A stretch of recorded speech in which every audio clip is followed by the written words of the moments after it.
Okay, we are live. It is Tuesday. It's a rainy Tuesday at the moment. I thought it was just supposed to be cloudy today. And we are picking back up on our banana sluggy. We're going to try to get our other side done here today. I do need to come in and just hit this side a little bit more, because I feel like I'm not as attached as I could be.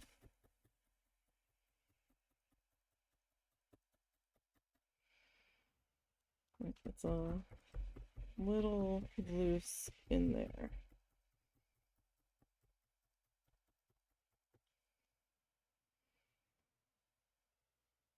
That feels a little better. I was seeing a little bit of daylight in there, and that wasn't good, so that's where we're at the moment. So we need to work on getting our other side here. So we used a combination of colors. We used some of our drab, our olive drab. Gonna have to get cracking on getting these fluff bags filled, although that's gonna be a little bit of an endeavor all on its own. That was just a little drop of water off the tip of my finger.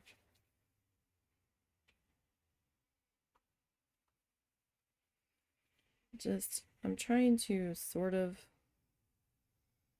get a snake shape going here. I don't want it like fully round though. Like I want it a little bit flat, but we might have to start out with slightly rounded guy here.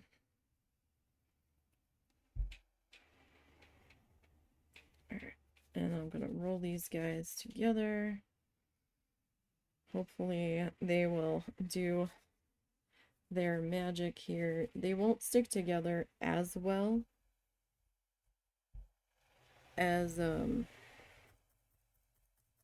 roving does to itself, so I'm just gonna give that just a quick tack into place there. So I'm just trying to get our base length figured out here, because I want a little bit of the green to shine through. Forgot to grab the finger puppet that we are structuring this off of.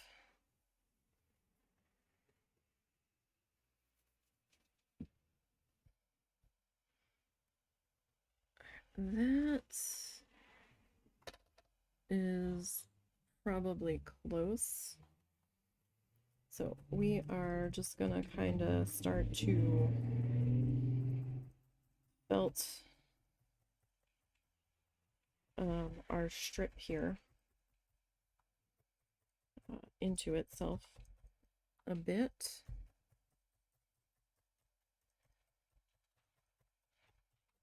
And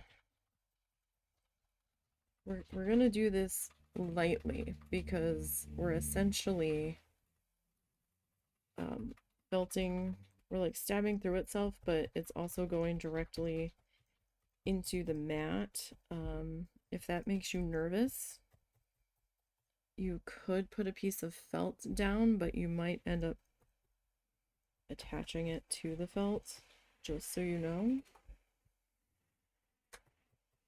That is a possibility. Hey, could you hand me your puppet? I forgot to grab it.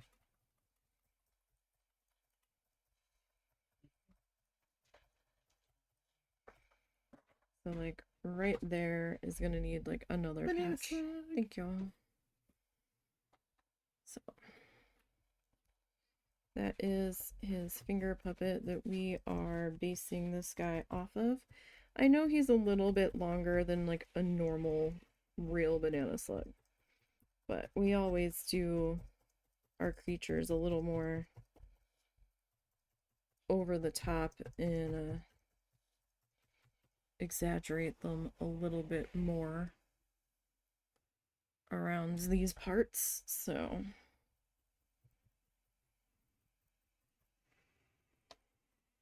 I have not yet decided if he's gonna have googly eyes.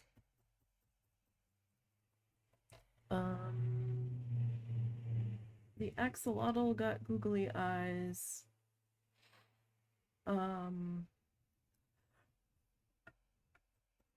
Sir Reginald had googly eyes. I believe Chungosaurus had googly eyes.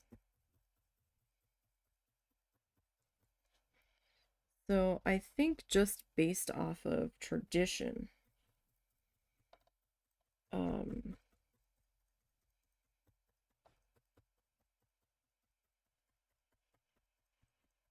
Buggy Buggy here might need to have googly eyes just on the principle. I think I might have some googly guys that are small enough. I think I might. I am definitely going to be gluing them in place though. Alright, so this guy is very fragile. He is just barely being held together. So I am going to grab a bit more fluff because the other one, before we decided to add the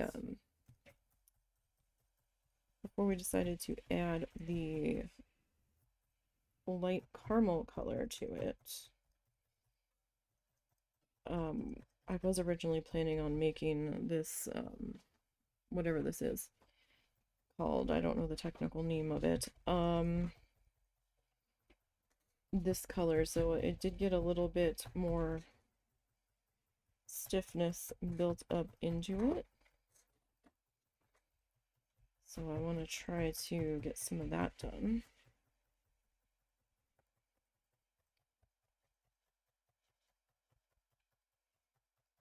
Hopefully your Wednesday, or oh god, it's not, stop doing that. Keep trying to jump ahead a day in the week. It is Tuesday.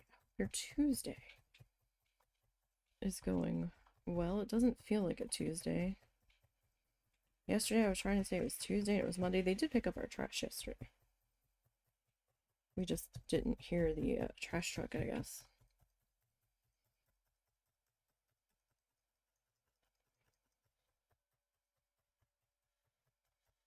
I know when we had tried to run to the working place with the doggo real quick before the weather got weird, in case the weather got weird, it looked like it was still in the can when we had come back.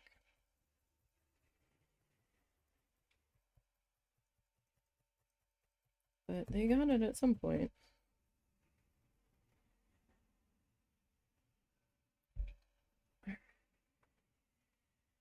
That's about the length that we do need.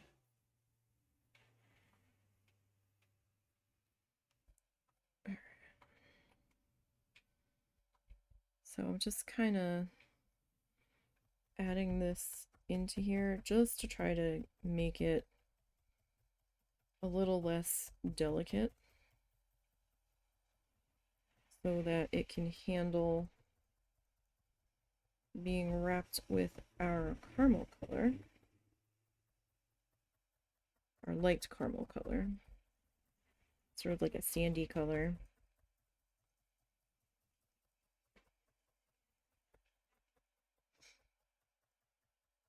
And we'll flip this guy over a couple of times because we can't go too gung-ho, right? Because then we will be attached to the map. So we have to be careful with this step.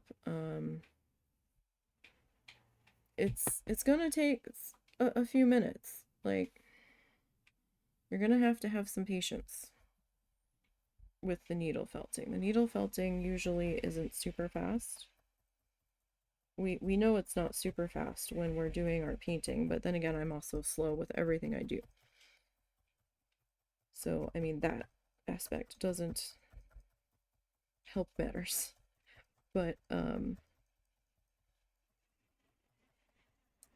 also not in a real big hurry on this.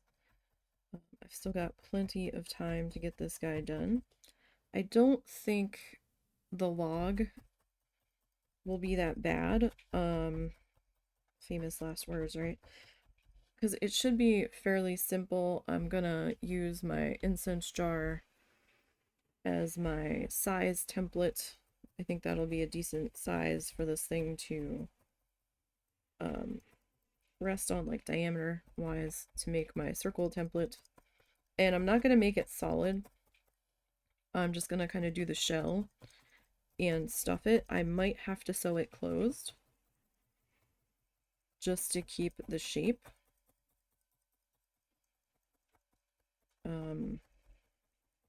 Just to save me some heartache and aggravation, so to speak. But I think I'm gonna do one more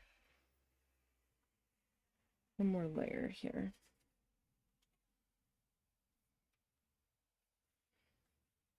And then we'll really get into the back and forth a little bit more intensely here.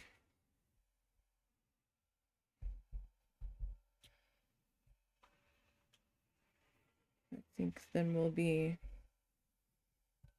looking pretty good here. And if it's a little wonkily shaped, I can give it a slight trim before we start adding in our next color and wrapping it around. Like, that shouldn't be too much of an issue. And if I need to trim it down a little bit more after we add the other color, that's fine. I will take the raw edge that might expose the green color and just put that up against our Sluggy Slug.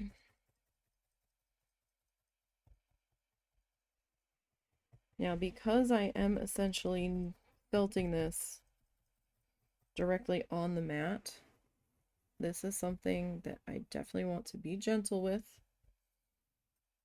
And I'm going to want to pull that up pretty frequently, very, very carefully. And I don't want to stab too deep into the mat, because that'll just cause me problems when I go to lift up. So I'm kind of coming in at a slight angle here along the edge, and then on the top here I'm kind of coming straight in. And it's really going to take practice to figure out your I might need another little piece down there to figure out your depth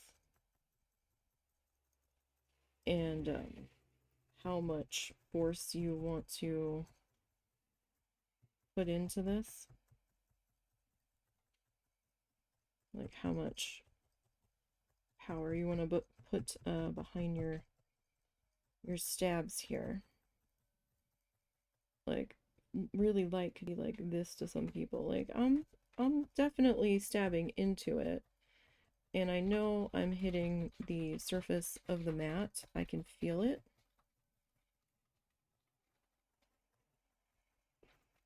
I think that's something that's just going to be trial and error between you getting to know your supplies and what you're working with. I mean, you might need less pressure or more pressure, or more force or less force with roving, and depending on what type of mat you're using. I am using a wool felting mat. I got mine from Wool Buddy on Amazon. I know, evil Amazon, but you know, it's what I have available, so that's who I purchased from. Cow and Bean are, you know, those bastards were quiet the entire time that they've been loose this morning, for the most part. I start stream, and then they're like, okay, it's throwdown time. Like, no, no, it's not. Can we not?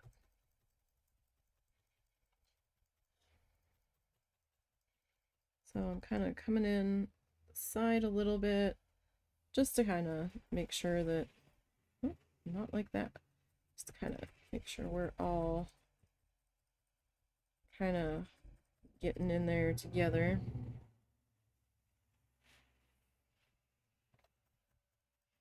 And it's going to take a little bit, right? Until it's the right density that you're comfortable with, that you think is going to hold up for what you want. And the way you get it denser is you just keep working it back and forth into itself. So we're going to get this side stabbed together, and then we're going to flip it over, and we're going to do the same thing again, back and forth, back and forth. And if it's a little thin, or feels a little flimsy, or a little too delicate in spots, and you think that, gosh, it kind of feels like I need a little bit more fluff there just to kind of help hold the structure of this together, then do so. This is your thing, right? Your thing. So you're gonna stab at it until you're feeling okay about where you're at. Like I said, everybody's supplies are gonna work differently. Roving, you're probably already to the end. You're probably already about to flip over. I'm using acrylic yarn, so that takes, I think it takes a little bit more work time on it, slightly, but you're still going to get there in the end. So if you have a wool allergy, don't fret. It is still possible to do this. I don't specifically have a wool allergy, it's just that the acrylic yarn fits my budget a lot better. And I feel like I have a lot more color options available to me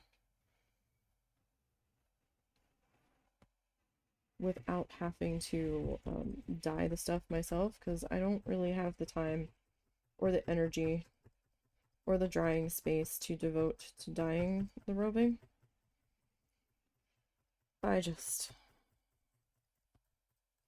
Nothing against people that do.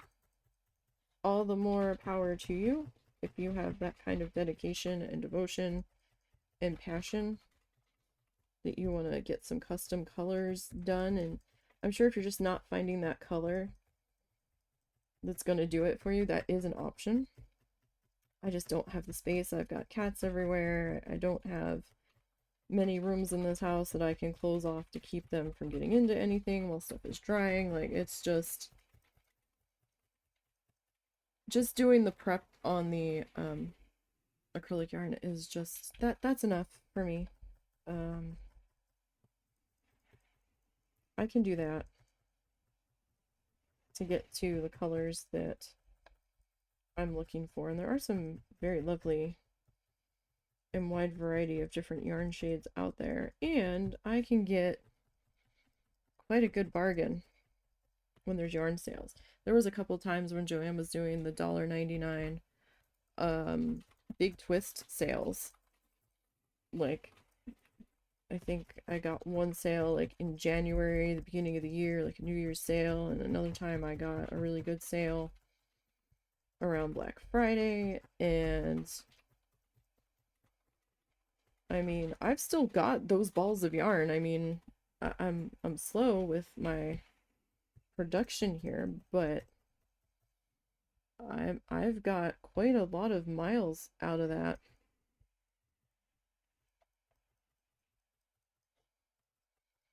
I really should invest a third one of these for this finger.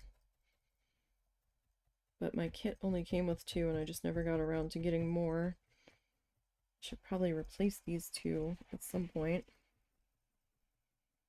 Just, you know, wear and tear and all.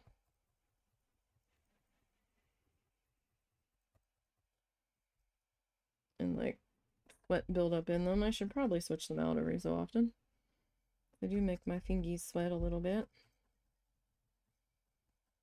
But I'd rather have some wrinkly fingers than potentially a needle slammed through it, so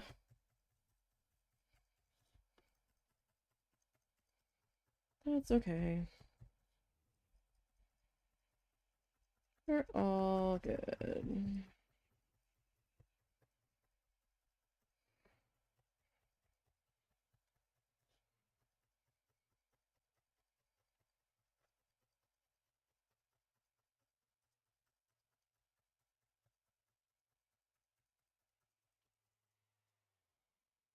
Okay. I might be good with the amount of green on here. I think I might need to add a little bit to the end of this. I need to do another pass through the other side. I think to be really sure. This needs a little bit more on this end. Just because it was a little thin with that piece that I threw on there real quick. Just on that very end there. Alright. And when you're doing the creatures, and I don't do creatures very often. I usually do creatures like once a year. Usually. Creatures are actually a little nerve-wracking for me. I'd much rather do our fuzzy painting.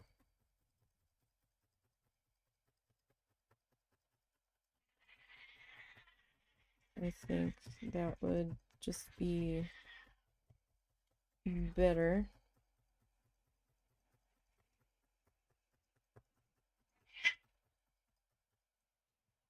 For me, but I try. I think our strength lies in the painting version, but we've also had a lot more practice doing that. I'm take it the squirrel has moved on from the bird feeder because that's what was keeping Bean entertained for a little while there. I'm still on the same side. I just turned it around so I could reach this end a little bit better. There's a little bit of the side here that I wasn't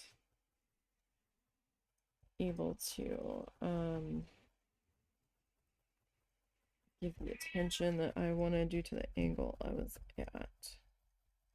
Now do remember, if you're coming in at an angle on the side, you're gonna, when you're doing that, you're likely to shrink your width there. So don't go too crazy. Don't get carried away. Right? Because you're gonna have to figure that out later. If you get a little too wrapped up and get too thin. Because this is gonna get a little bit thinner when we wrap the other color around it. So keep that in mind. It shouldn't get ridiculously thinner, but it'll most likely get a little bit thinner. Just the way that the fibers are going to interact with one another.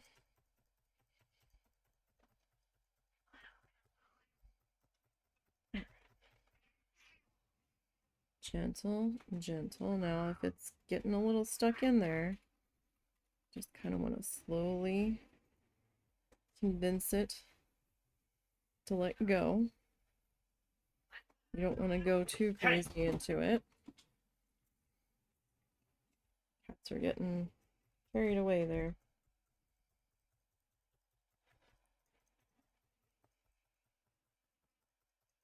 And I think we'll be able to finish up the seahorse next week.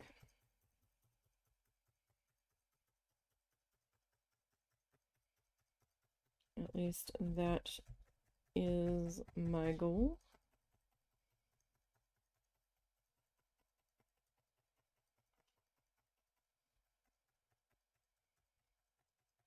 We will see.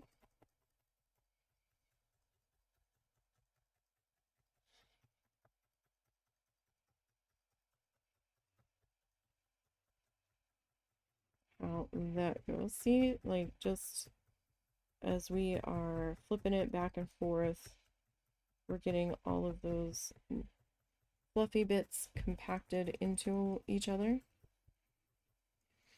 And you can see how they're getting a bit stiffer and a bit more put together. And getting a little bit more dense, which is what I'm looking for.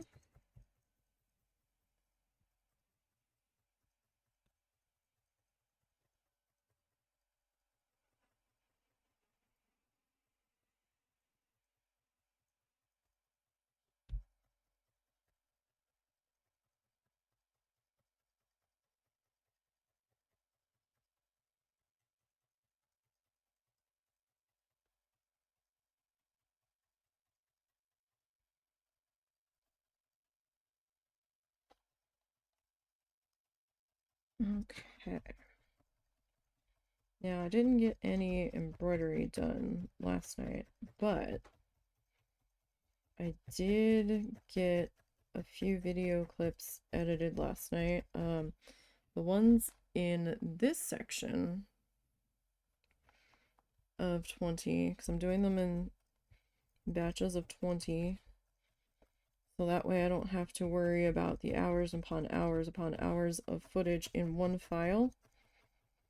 Because the more video clips I dump in there of varying lengths, anywhere from like 20 minutes to 3 hours, it was taking longer and longer for the projects to load. So I was like, oh, I really don't want this to take a dive on me with that much editing in one file. So I broke it up in sets of 20. And the set that I'm working on is 60 to 80. Yeah. Yeah.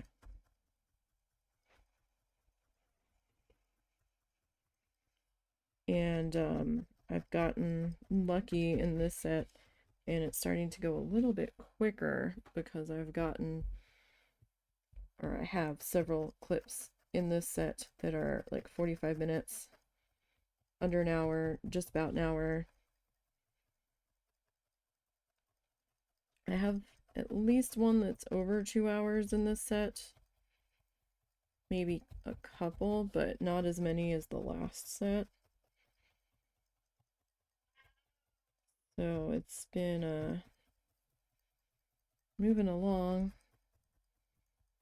I think last night I got 2.5 video clips edited down, and I gave up like with a half hour left on the third one because I was getting tired.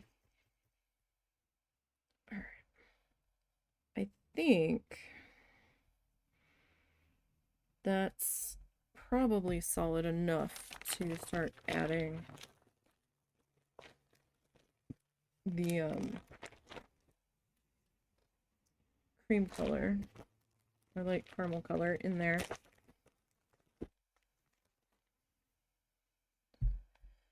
Oh, okay. Well, we're officially a stream now. You just created this account 11 hours ago and you're already restricted. Oh. Oh dear.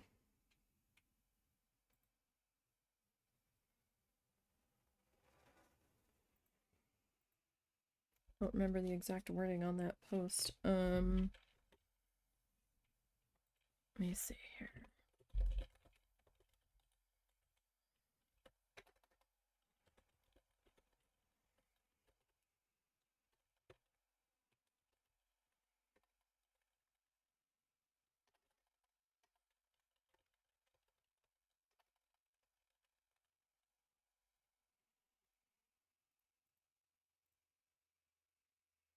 Okay. I don't know why it showed up twice.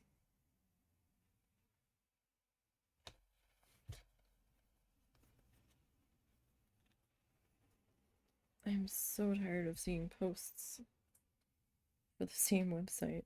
Like, guys, I know you're trying to do your hustle, but your hustle is also against like terms of service for like everywhere. And you're constantly getting banned. So maybe time to hang it up.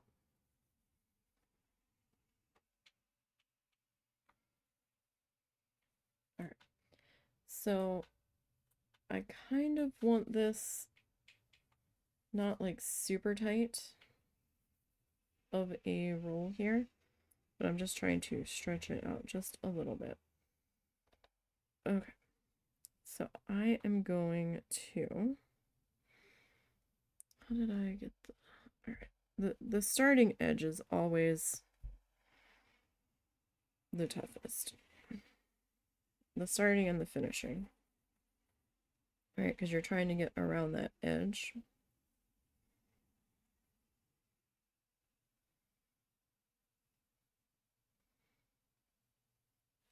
Okay, so I'm gonna try to wrap it around that front edge there. And I've got it folded over so it's on the front and the back. Because I don't know which side I am putting face up yet. We'll kind of make that determination here as we go. And we're gonna see, more than likely, we're gonna see some of this green shining through in places, and that's okay.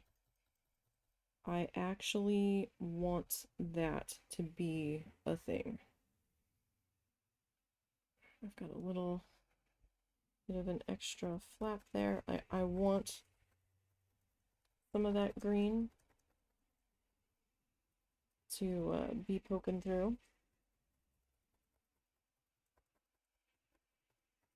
Just to kind of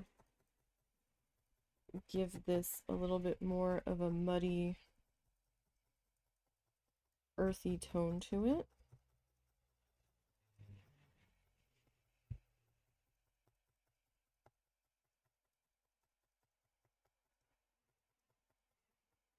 This isn't like where I was just using this as interior filler. We got this shade by putting that over the green. And in some sections it's a little brighter than others, and that's okay. I mean, I want it to be a little bit variated.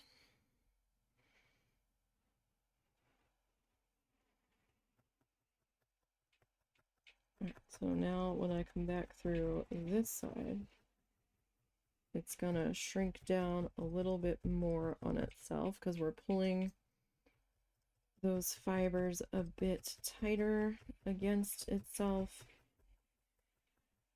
So don't panic, it will end up getting a little bit smaller as you go. If you stab it a whole awful lot, it'll get a lot smaller. And you know, you might need to do some trimmy trims if you're a little too big as you go. And because of the nature of this, and you know, stabbing through, you're gonna get some of the green to stab through the side, like the underside of where you were just stabbing. You'll see all these little spikies of color. That's fine. You can keep going back and forth to work them back in. Just don't stab too deep. But you might need to come back at the end with some scissors and just give it a little haircut across the surface of it, just to kind of trim up all the little fuzzes poking through. Don't be surprised. That could very well be a thing that you might need to do. Alright, that's a little thin there still, so I'm going to wrap around that way. And you know what? It's okay if you've got swaths of the green poking through. It's alright. It's not the end of the world. It'll give it some character, it'll give it some shading.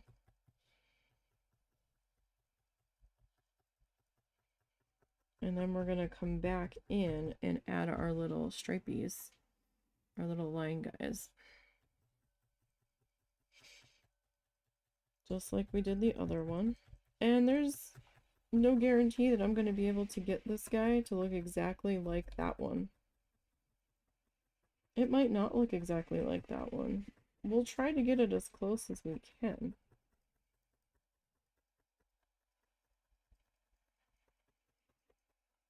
But there might be a slight variation between the two. And you know what? It's okay. It's our creature, our creation. It does not have to be exact to our model. It's not going to be exact to our model because we didn't make the model. That was made by a toy manufacturer and out of much different materials and in a much different way than what we are working with here.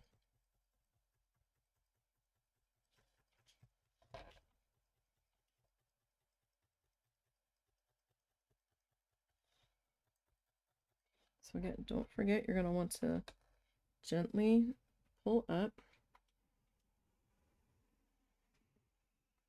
I'm just going to turn this so I can see a little bit better this other side here that we haven't really gotten too much stabbing on. I know my finger's kind of blocking the view, but kind of need it in there to help hold everything in place. Keep it from wiggling around too much.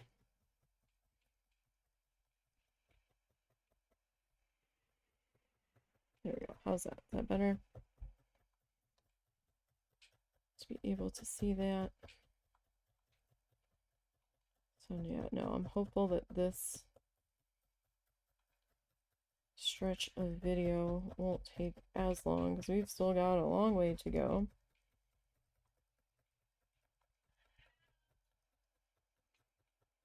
A super long way to go. But it was like 7 months of footage. Or at least it was recorded over a course of 7 months. I started it in January. Working 2 to 3 days a week. Most of the time it was 3 days a week, but there were a few weeks in there where I only worked on it 2 days. Just because of life and everything. So I started working on it in January. I'm on video that was recorded in the middle of March at the moment. So we're slowly making progress.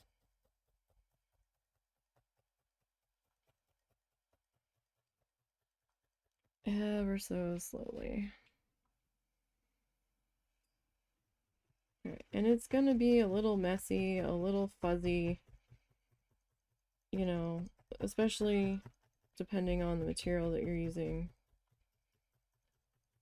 until, you know, you come back in and you do that final trimmy trim. And you don't have to do the final trim.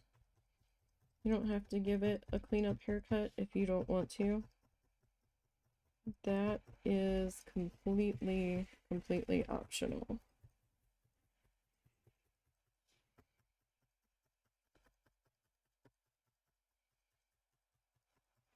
So it seems like this side's gonna be my more green side.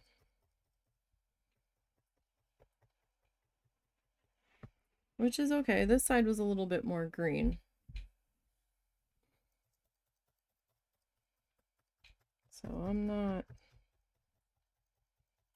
gonna be super fussed about that.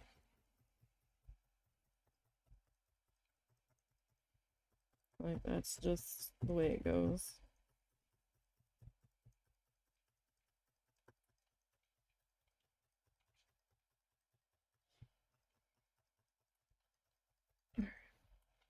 This so far is a little bit wider. I am slightly concerned about that at the moment.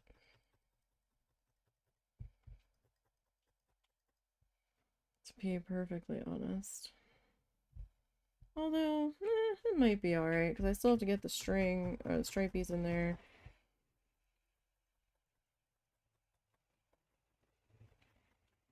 And then I'm going to have to attach it. It'll give me a little bit more attachment room, I suppose. Alright. Now, I did go back and forth through that, each side a little bit. Just to make sure that we were good and anchored, and tried to tap down any of the extra green fuzz that came up through the bottom there. Again, just a tiny drop of water, just so I can kind of shape my fluff a little bit better. Entirely optional, entirely up to you if you do that. It just, the way it is around here, this fluff just kind of like smushes back and forth on my hand instead of rolls when I try to shape it, if I don't have that tiny little bit of added friction on there. Alright, now I am going to overlap my colors here just a little bit, as I tend to do, just to keep any like weird seams where I have like a gap of the undercolor shining through oddly in between from happening, or at least that's the hope, that we can keep that from happening. If it does happen, it's not the end of the world. You can just grab some more fluff and wrap it around that spot. So don't panic if you do have that happen and think you've ruined it. Most of the time, the ways to fix something that's not coloring right is to just throw some more color on top of it.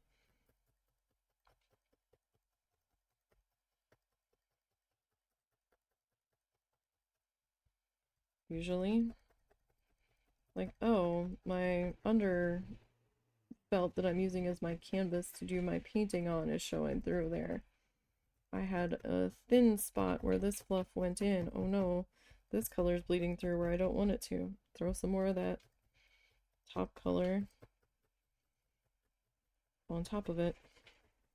It's okay. This is a lot of kind of just back and forth until you're happy with it sort of stuff I have learned, it seems. Had no formal needle felting training, just stuff that I have picked up from doing this, watching other people do it. It's kind of one of those things where once you know the basics of what you need to do, it's kind of like not necessarily measure with your heart, but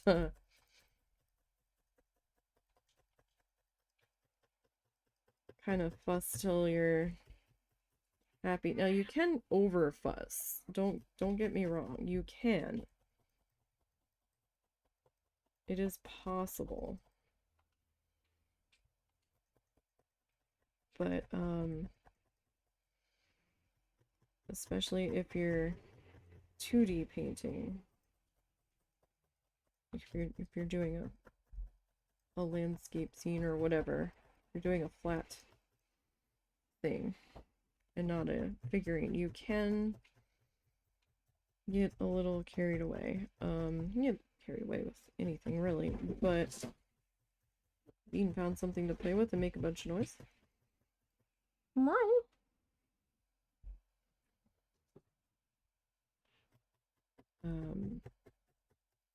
So I do recommend, you know, stepping back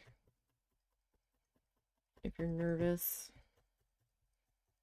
taking a break for a minute, look at something else for a minute, and then come back and look at what you're doing with slightly fresher eyes. So you're not quite so tunnel visioned on one specific spot.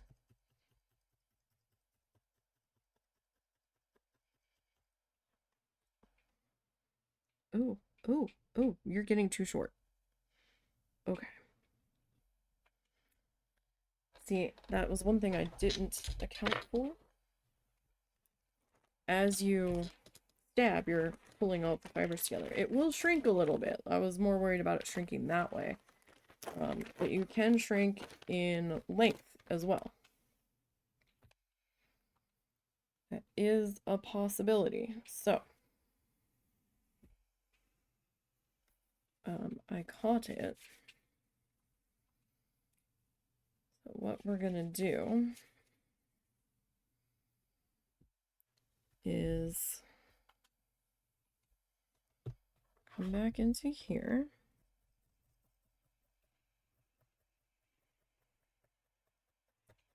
And I'm gonna get a little bit of a fluffy snake going. And I'm gonna anchor it into our tail here.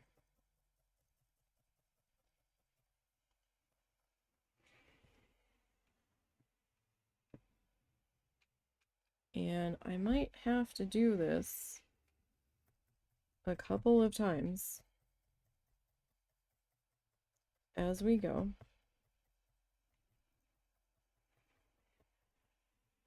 Whoop. Now I might have had this one a little bit thicker and a little bit denser than this one is when I was putting that together. But I'd rather be a little bit too long than too short, because when I'm a little too long, I can trim it as I am coming in to add the next bit of color.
That's a little better.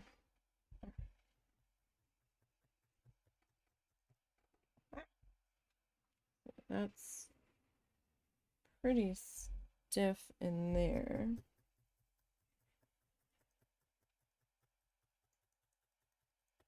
A little surprised because the color is a little different than over there. It might be a little bit thinner. We might have more of our green shining through on that one, which is possible. I might have made this a little too thick, but I think once we get our brown in there, then I think we'll be looking pretty good.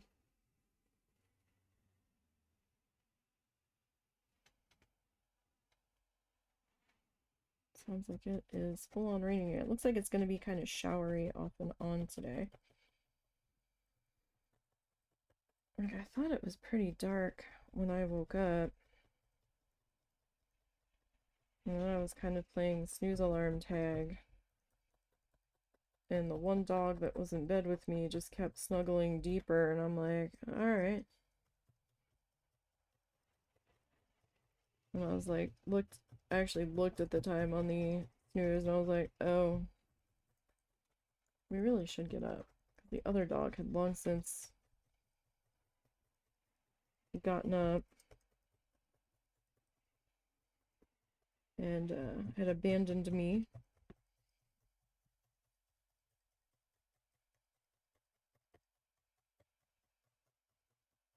And I had been checking in on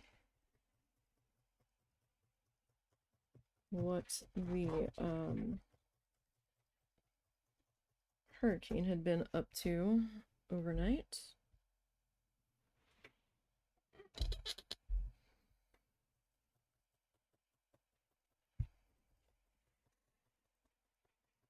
Remember, be careful when you're doing your figurines with your finger placement.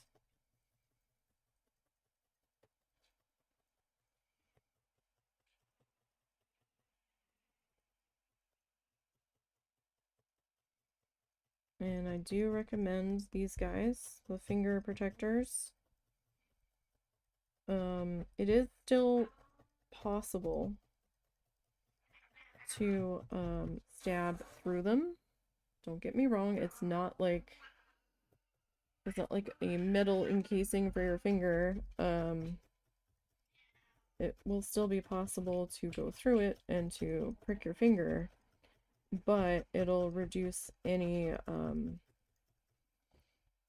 possible injury and keep it from being too bad.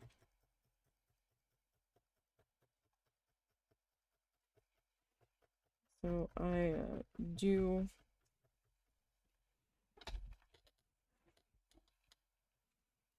recommend that. He's attacking those vines. I don't know if you care.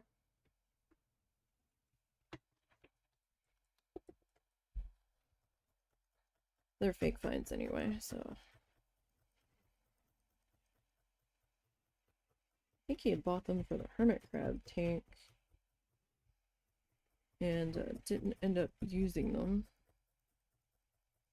So I think the tag is still on them.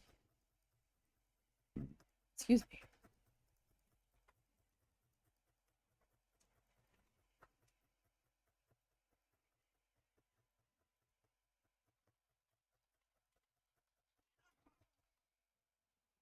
Okay. Alright, so we have gotten a little bit thinner in our width. So that is something that we need to keep an eye on. I don't want to stab into these sides anymore if I can help it. And once we get all of this encased in our lighter color, then we'll kind of give everything a look-see and figure out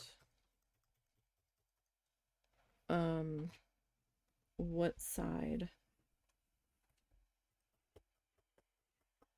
we want to be face up. I have a feeling it's going to be, it might end up being this side. Don't know yet. It still needs some trimming, but we'll see. Do I need to add more green? Not yet, not yet. Okay. So I'm gonna get just a drop of water. And I'm gonna do not a tight fiber snake, but a little bit loose. I don't want it too wispy.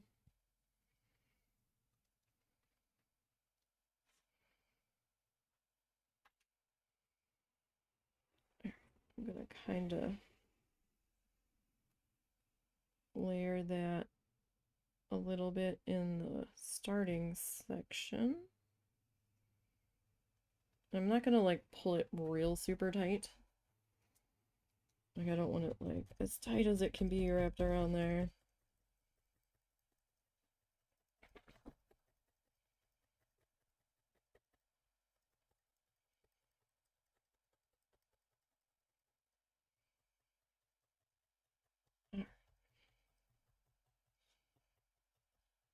And I'll worry about any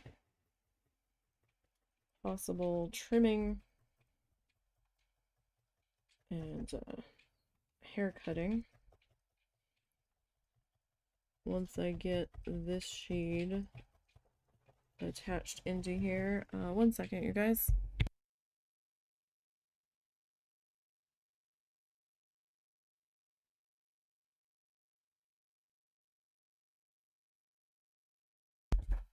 Sorry about that. My mom needed something, and I didn't know if the husband was available to do the thing, or if I needed to go and do it.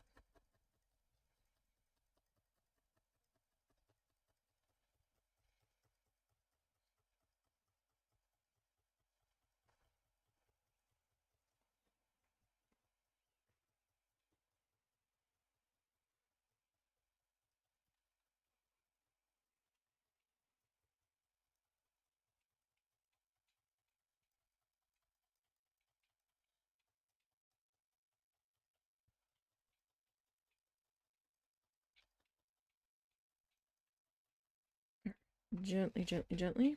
I don't want that getting much thinner there, if we can help it.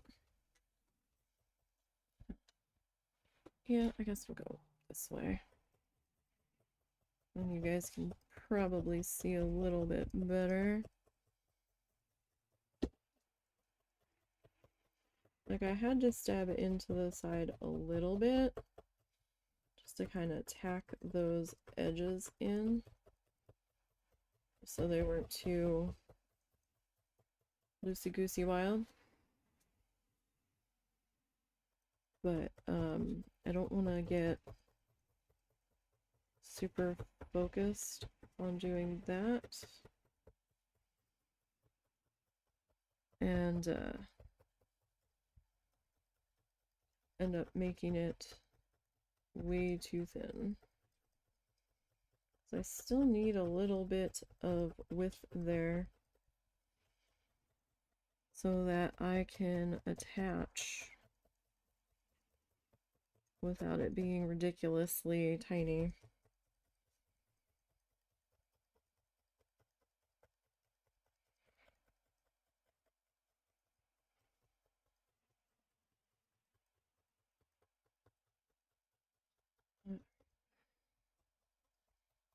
This might end up being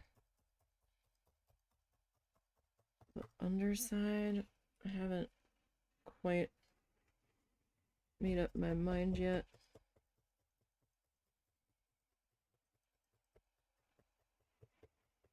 Alright, so I'm just gonna stab back through this side, try to stab some of those green spikes back down on in.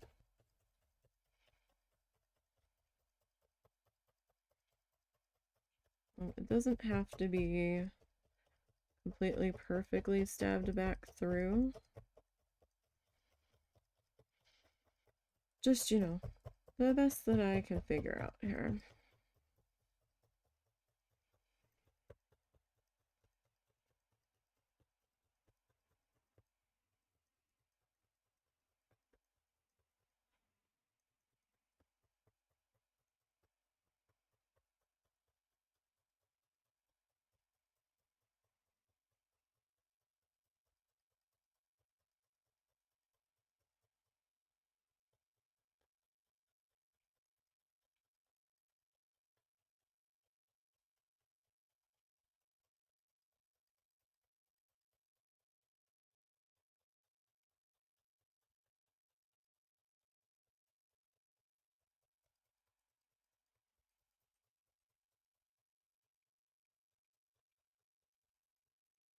Okay. And I think maybe just one more quick. Well, no, that's probably good enough there. I know it's extra spiky and extra fuzzy, but that's okay.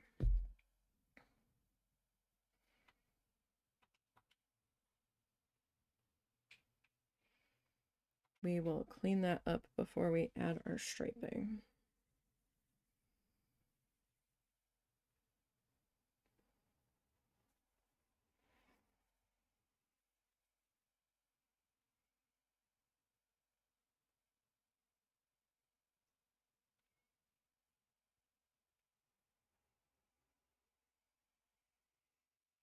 Okay.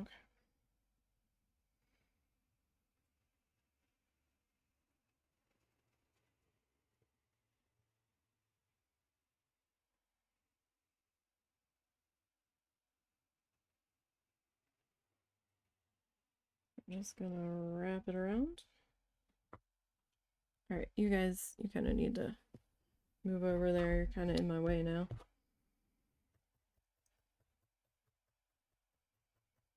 All right, so I'm just gonna do a quick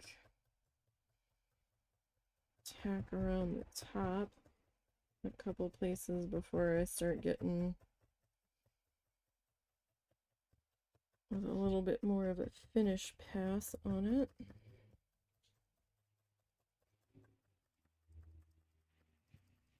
Remember, we're still not like stabbing super deep here.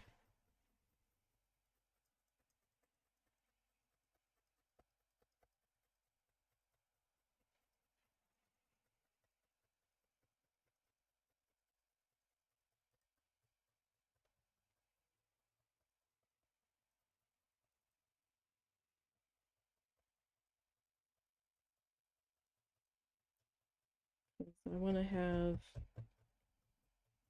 the ability to remove that from the mat as we go.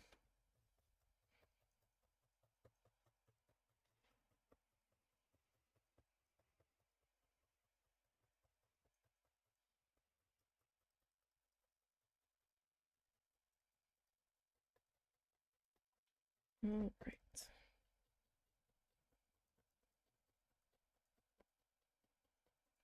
I was hitting the mat more than the side edge there for a second.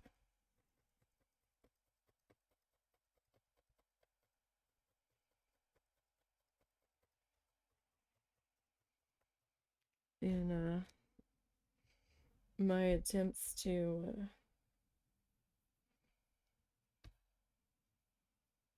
get this to even look remotely the same as the other one. I'm pretty sure they're going to look different. Hopefully they won't look too different.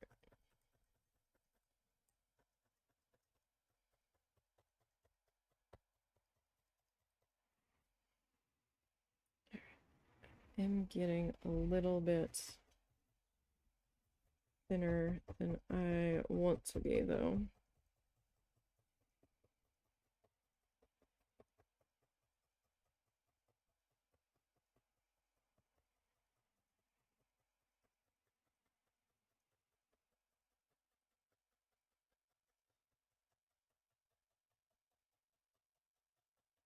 And as we are stabbing it into this other green here, or into this green, it is toning down the brightness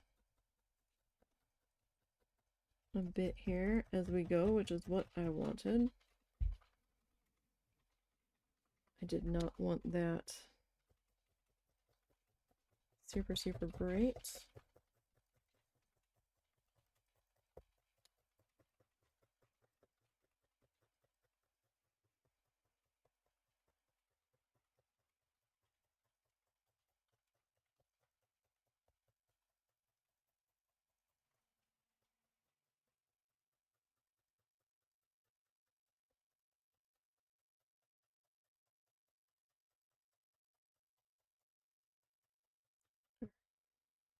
So again, it's going to take a little bit of patience because you're going to have to fuss with it. This isn't a 5-minute project. I don't really know that anything needle felting is a 5-minute project.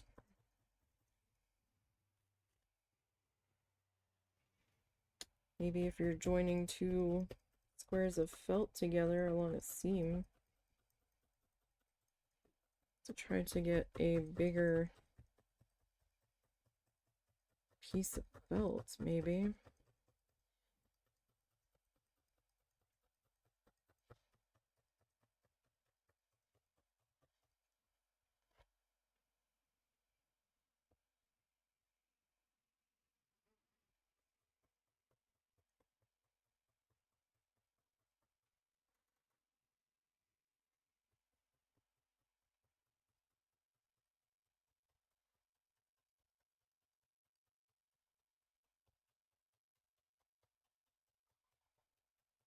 Okay.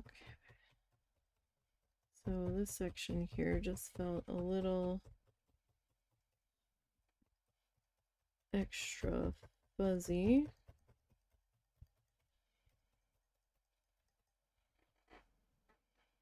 See all the little spiky guys? That's from the fiber stabbing through.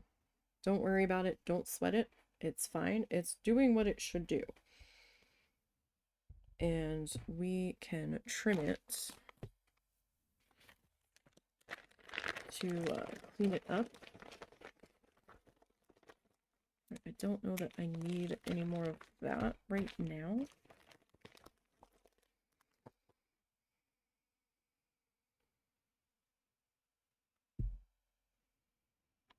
Let's go get a bit more of our light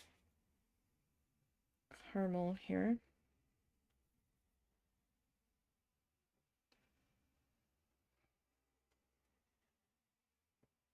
This could be a little bit longer, but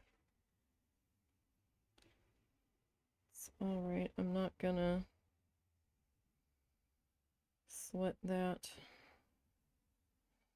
too much. And again, I'm just kind of wrapping it around and kind of trying to like bring it down as I'm wrapping it around, kind of like a candy cane.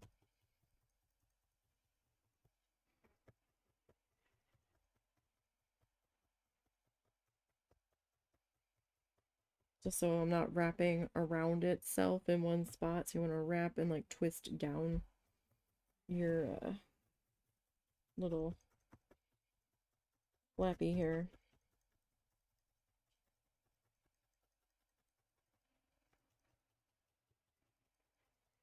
And I'm not wrapping it super tight. It wasn't like a skin tight situation. It was just, you know, wasn't super loose either. So don't get me wrong there. It was just snug, maybe.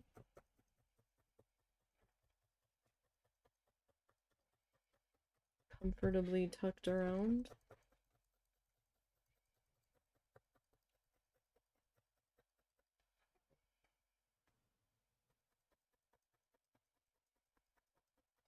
But all in all, we've been live, what, about an hour. And we're about halfway done with the base color of our guy here. That's not too terrible.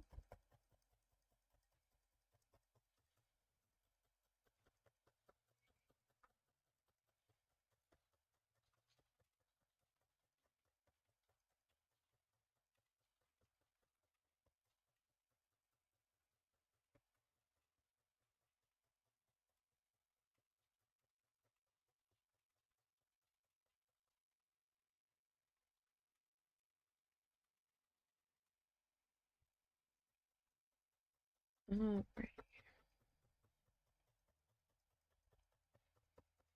And again, we're just gonna flip it over and work it through the other side as well.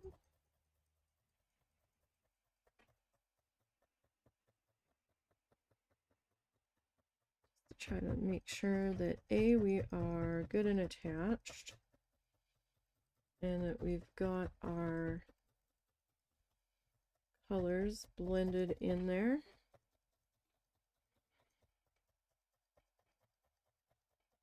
Normally I don't really want the other color bleeding through, but for this, it is making a bit of difference for me.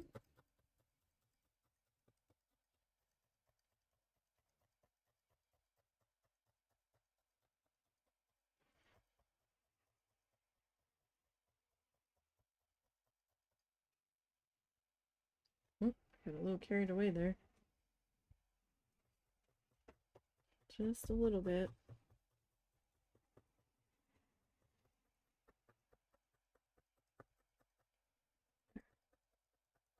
And again, I'm just going to try to tap that edge in, just so it's a little bit cleaner. And I want to work this top bit in just a little bit more. Alright, so I'm going to grab my other guy here. I'm going to check my length at the moment. Alright, length is holding pretty good now. Alright. Another little bit of fluff, drop of water that I smeared across my palm.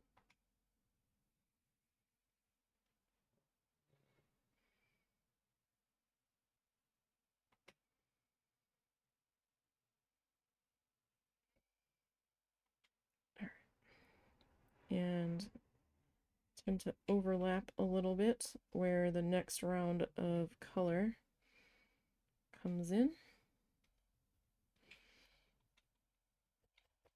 just to try to keep it from being real obvious as to where that color got added in.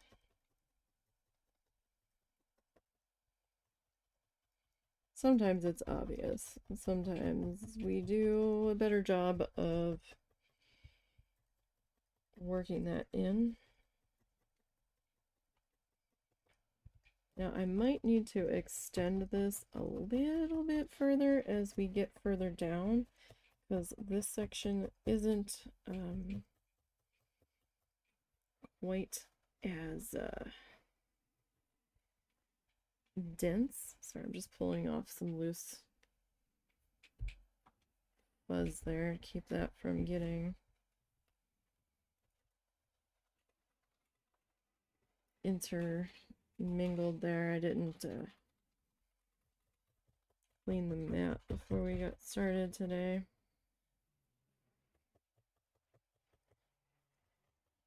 I mean, there's only so much I can do, because some of this fluff is embedded in there, and I'm not quite that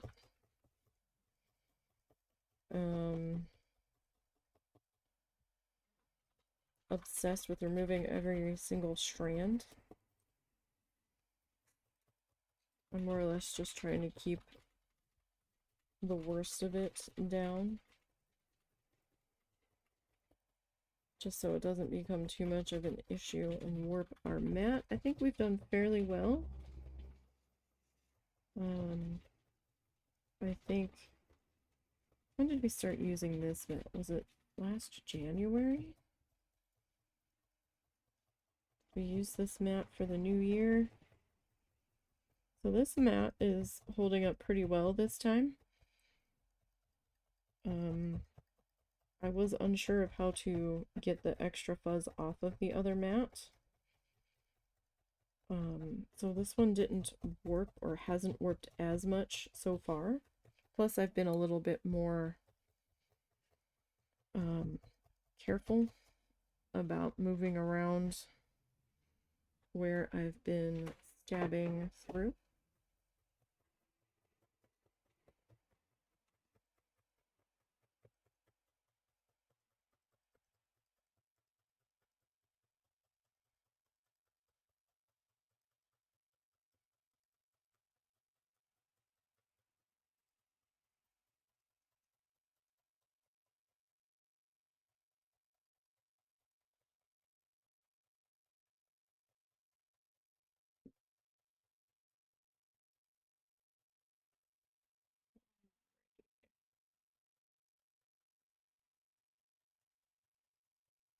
We'll get this one worked into here.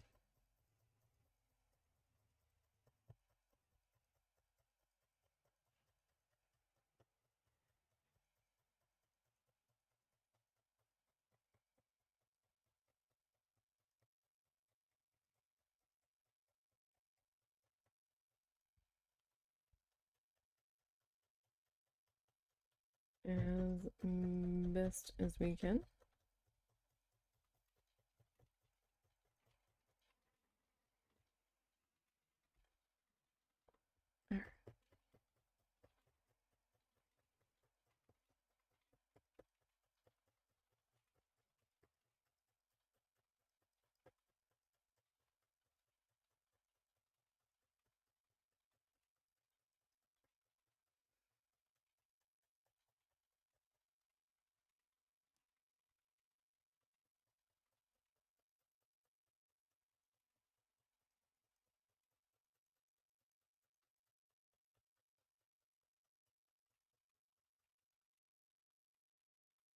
Okay.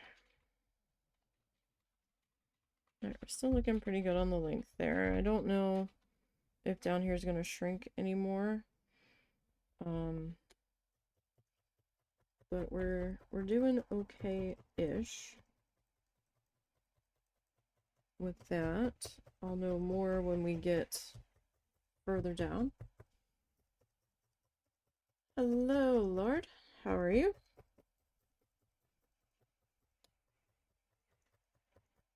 I hope you are having a good day.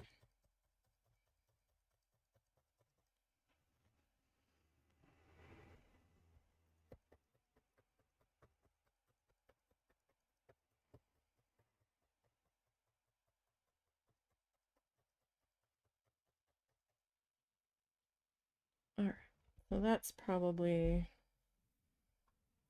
pretty good there. I'm not sure which side I'm gonna have be our upper one yet, our top facing one. We need to get some more of this. Stab it like I mean it. Well, we have to be a little gentle. We don't want to break the needle. I've broken plenty of those.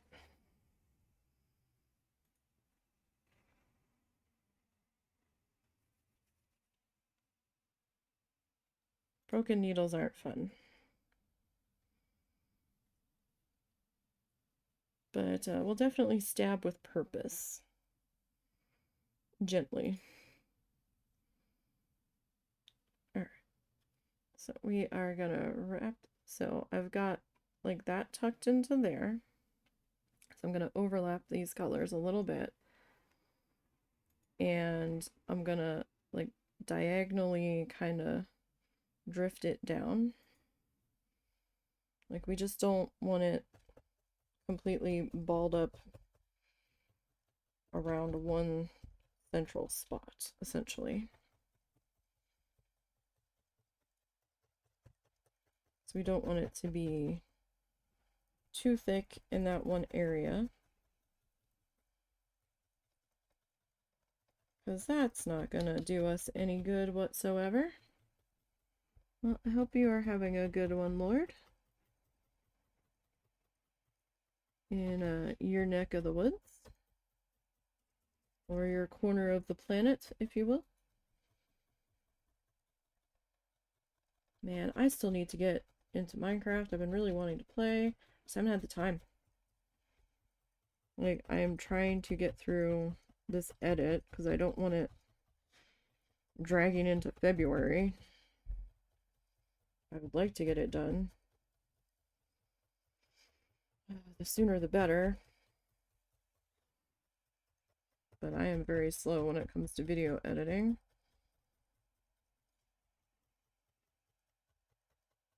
Because I get distracted when I get bored, and I get bored when I'm video editing. So unless I've got a playlist going of something that is listenable, meaning where I don't have to be watching it to understand what's going on. Although I've been running a lot of the Neebs gaming Minecraft playlists. And sometimes they're Ark stuff. Ark Ascended, I think is what I was watching. That one's got a long playlist. I don't have to necessarily watch that. I'll have it up on the other screen, but I don't have to be glued to it. Alright, we got a little too attached there. That didn't want to let go so much there. That, and I've been listening to the coverage of and updates on Hurricane Melissa. And I was listening, I didn't know that it sounds like their main weather guy, like the head of their weather service there, he was doing updates on a specific YouTube channel at one point, or a YouTube channel had picked it up, and I didn't know that. I would have had him on sooner than I did. He's funny. He was saying things I didn't expect him to say, and I was like, oh wow. At least I think that's who it was. It sounded like the same guy from the government updates. The voice sounded very similar in how they were speaking and everything. But that's gotta be a scary storm. I couldn't believe like they were showing people like out on the streets. I'm like, hey, you might want to go inside. I'm just saying.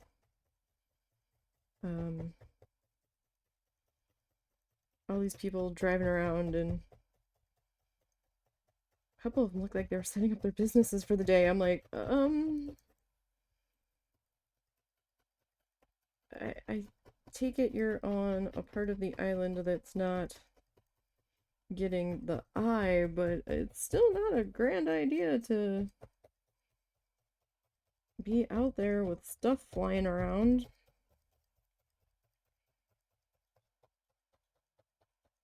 But I guess they are a hardier bunch than me. My ass would be inside.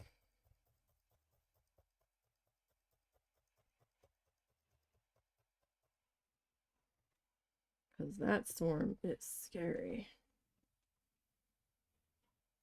don't think we've ever had a hurricane that strong in the history of naming hurricanes, at least, hit land.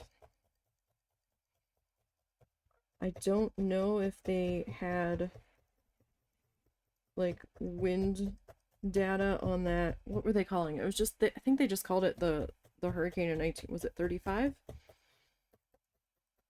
I mean, that one could be close. Maybe. I don't know if they had pressure readings for that. Technology's come a long way since then.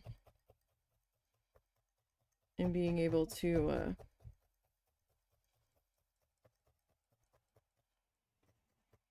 get wind readings and data and all that from these things.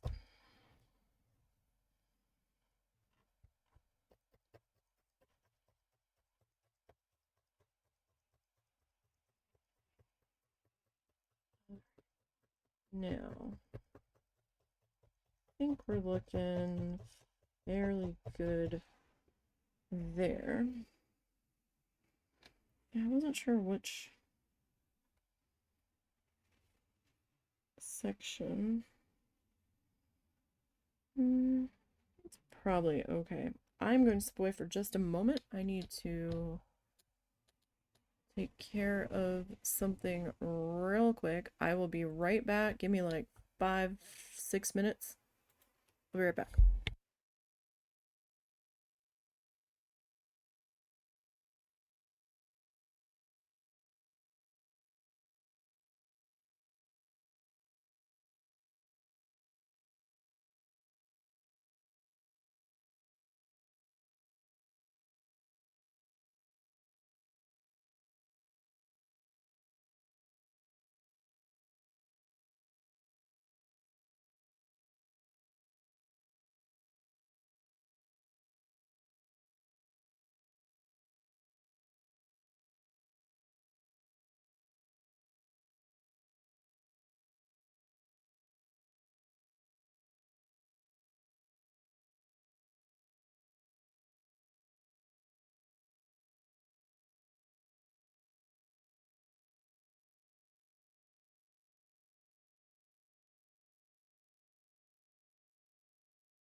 Okay, sorry about that.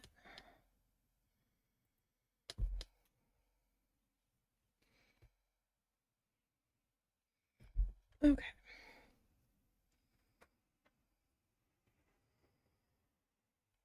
So we're gonna grab our next bit of fluff.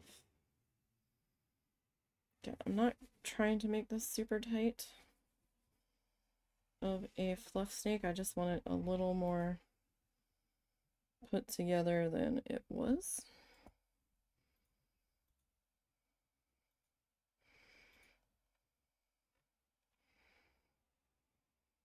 I'm gonna overlap that just a little bit. And it's kind of like overlapping itself a little bit as I spiral it downwards. And it's okay that we've got plenty of green peeking through this caramel color. I'm okay with that.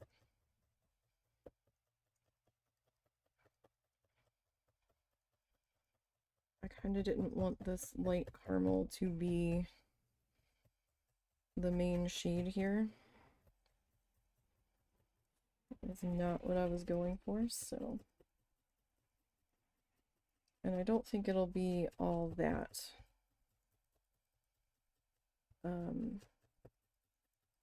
noticeable as we go along here, because we still have to add our stripes on, and I think once I get those in, the eye's gonna go to the stripes and not so much focus on the mottled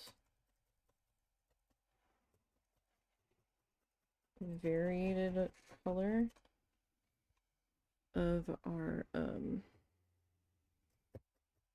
little flappy flangey thingy here. I don't know what it's called.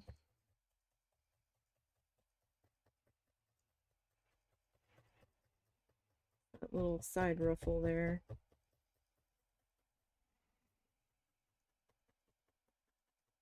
Now in this section, I don't want to stab too vigorously, because we are just on top of the mat, and this isn't very thick. It's pretty thin.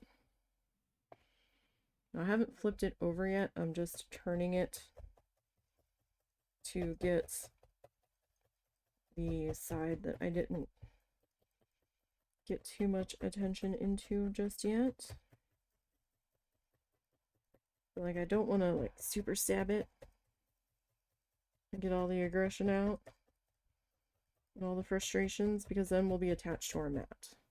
That's gonna come later when we attach the little thingy to the side there. We can be a little more aggressive, if you will,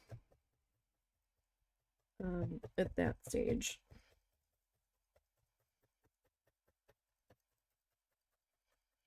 I suppose.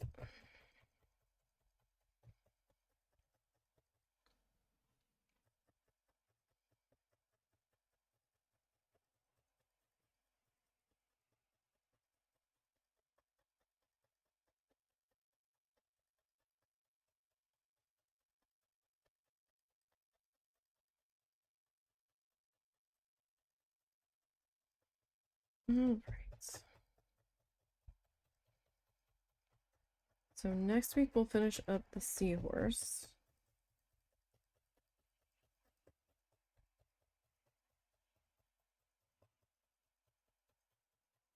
We're not gonna be done this one for a little while yet. We'll probably get this flange thingy ruffle skirt piece on today. Like, that should happen. I don't foresee why that wouldn't. Looking at our time, we should have plenty of time for that.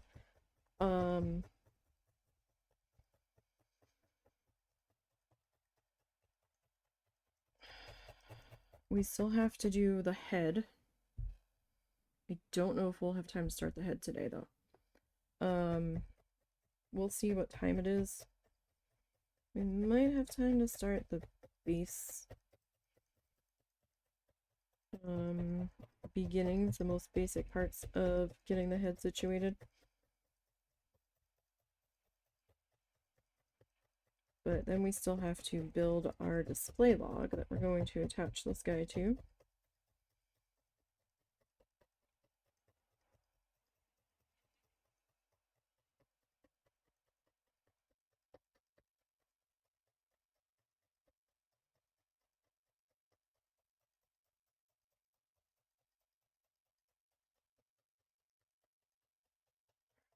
I'm just kind of stabbing away. I'm going to flip that over and stab through the other side now.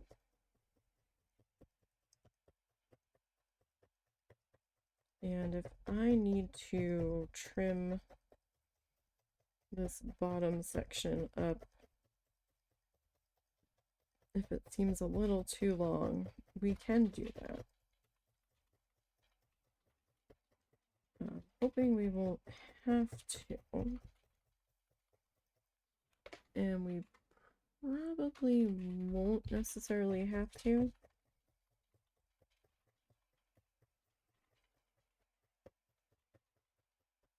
I feel like it did shrink a little bit more as we were working down in this section. But then again, maybe it didn't. Actually, we might be good. We might be in a good spot there.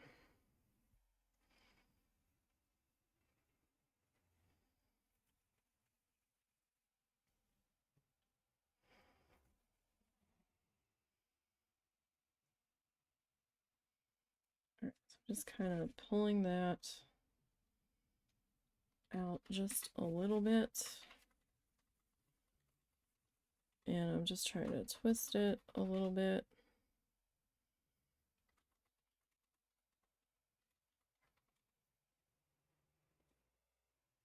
Okay.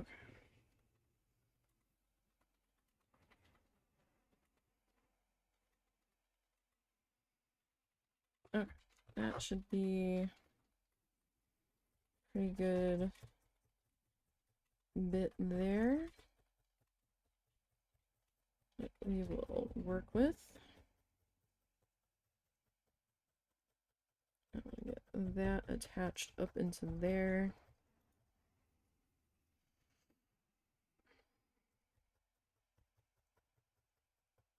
Really surprised. I did not know it was supposed to rain today. Or wait, did I? No, you know what? They had showers in the forecast and then they took it away. And then I thought they put it back for like Wednesday or Thursday.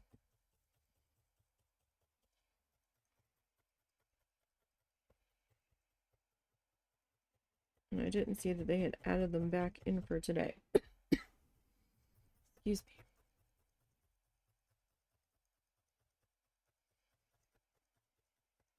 Alright, so I'm just kind of loosely stabbing all around here.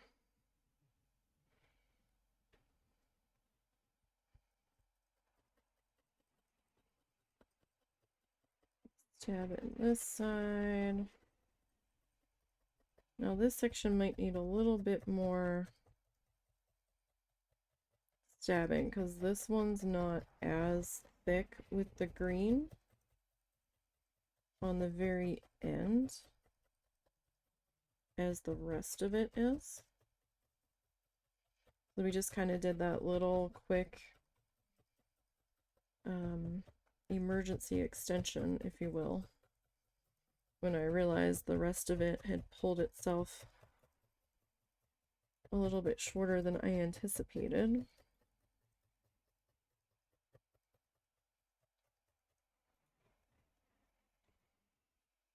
But the good thing about that is that it's also the caramel color is strengthening the green section here. And since we are stabbing this onto where we added it, it's gonna just reinforce that a little bit more.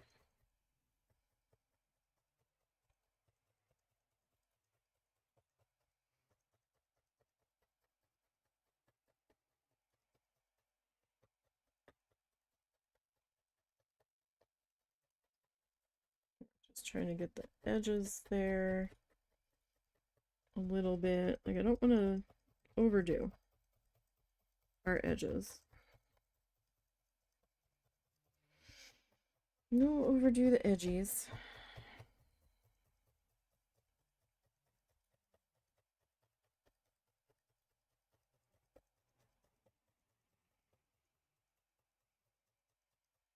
Mr. Zuzu is rather mad at us that he didn't get to go to the working place this morning because of the weather. We were all set. We were about to walk out the door, actually. I was cleaning my glasses. We were like maybe 10 seconds from suiting them up in their harnesses and hopping in the car, and I'm like, what's that noise? As I was standing in the kitchen, I'm like, it almost sounds like rain. I'm like, husband, is it raining? And he's like, I don't think so. And we threw our coats on and stepped out onto the porch, and we're like, oh. Oh. And the doggo doesn't like to get wet. Usually. So we're like, well, okay, for right now, we're just gonna have to run outside real quick and come back in. And then I checked the radar and I was like, oh, it's gonna do this for a while. So it's not like even wait this out like 10 minutes and then try to go. I think there's been some momentary breaks, but they haven't lasted very long. Based off of how sloshy the cars have sounded going by.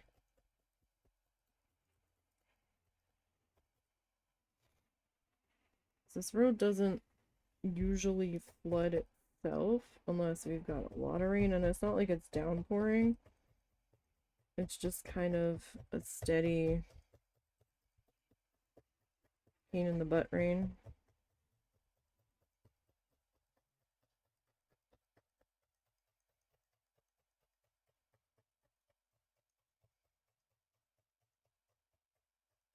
So I'll take this over that hurricane any day.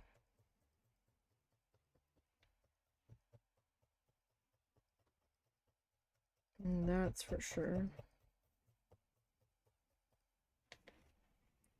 Alright, so I am going to need to do a small haircut here before we start adding our stripes on.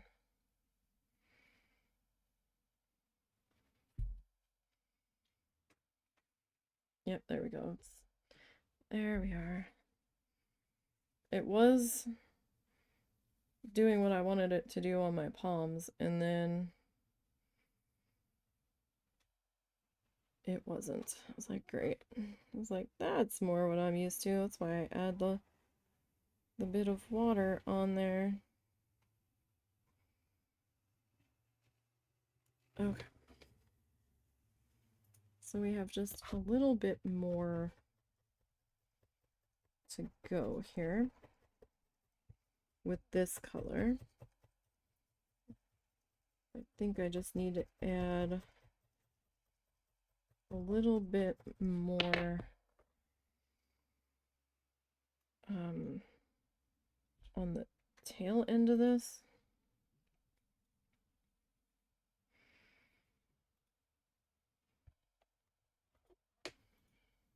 To be a little bit gentle there because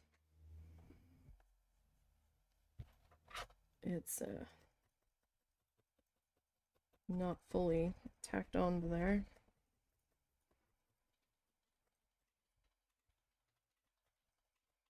And this is the very tip of that extension, so it was a little more delicate since it wasn't as thick as the rest of it had gotten.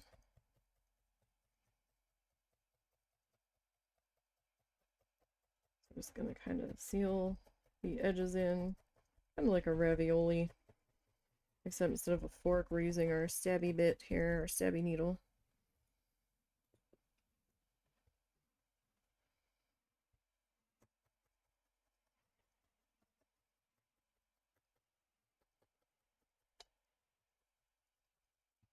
I just want to make sure our sides are attached. And then we'll get back to stabbing in the middle. Remember, don't want to get too carried away with the edges, because then we'll be as skinny as, like, I don't know. We'll be as skinny as a toothpick, I guess. Which is not what I'm looking for.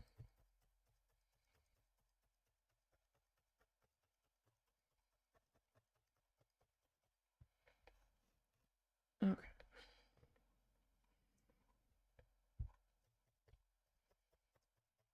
So it'll start to lay down on the mat as I'm stabbing, and that's because I'm hitting the mat. So we've got some little spikies of fiber getting worked into the mat surface.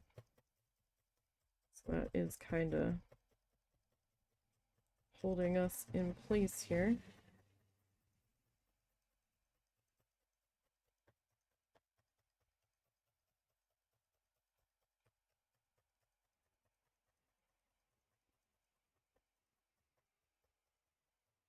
All right.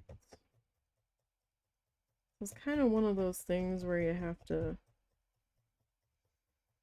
trust the process and not freak out too much, because I wasn't really sure how we were looking on that first one, and I was a little nervous. And then after we got his stripes on, I was still a little nervous. And then we got him attached, and I was like, okay, I feel better now. Like, this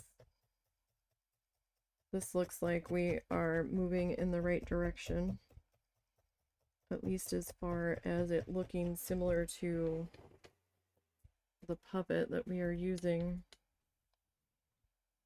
as our model. Alright, so I'm just flipping this over one more time. Trying to make sure that we are looking good here.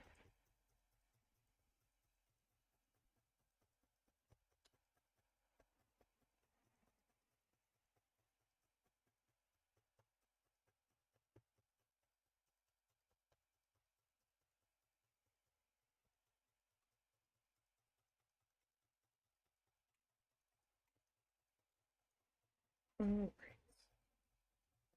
That all worked into there.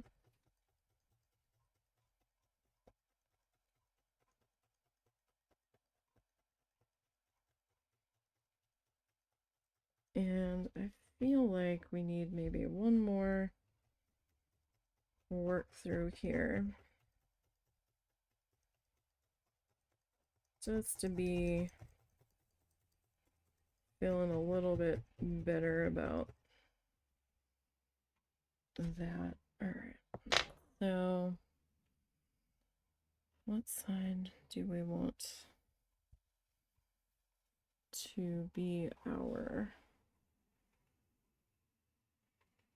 This one's a little bit wider, but you know what? I think we're okay. I think we're okay. Alright, I'm gonna put those two colors to the side.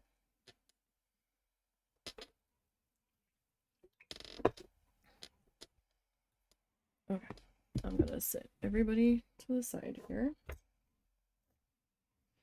Make sure I've got that anchored into there, because Bean is on the loose. Alright, now I'm gonna grab my scissors here, and I'm just gonna kind of go up against the surface. I don't want to cut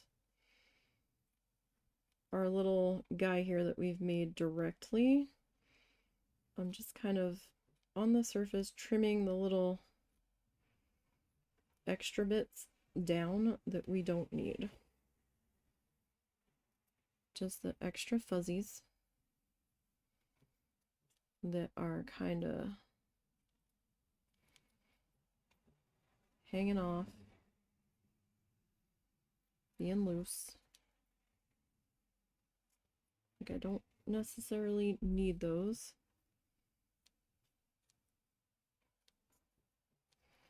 I'm just gonna use this to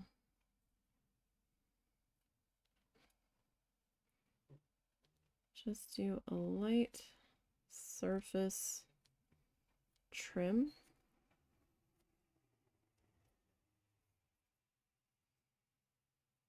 And it'll just kind of help clean it up a little bit. So it might be a little tough to see on the camera.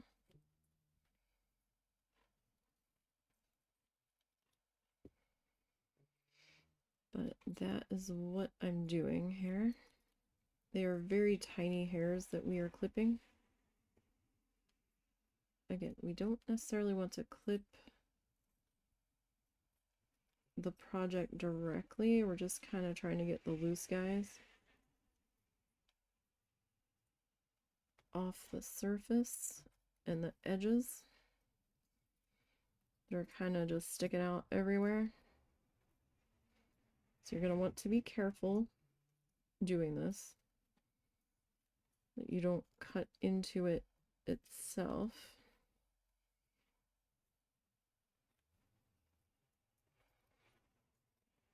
Right, because then you're going to have to repair it. And while it would be repairable,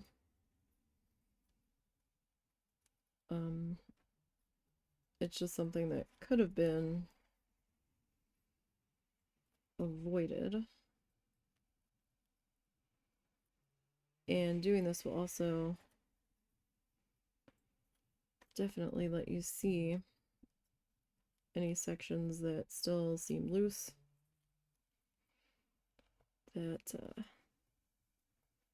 might need either a little bit more color or maybe another few quick stabs through that section if you weren't quite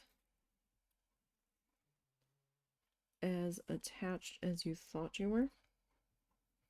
This was from the mat. The other little fluffies, other little fluffies are from our haircut here.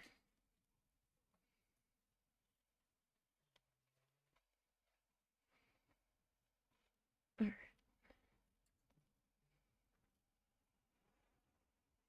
Get that.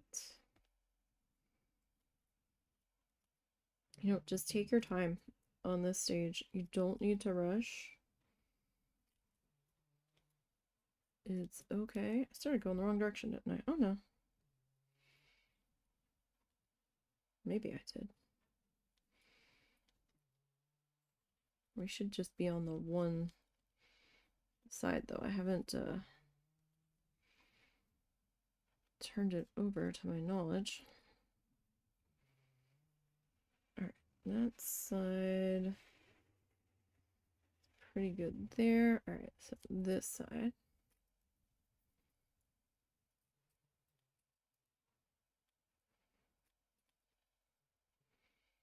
I'm just kind of double checking my edges here.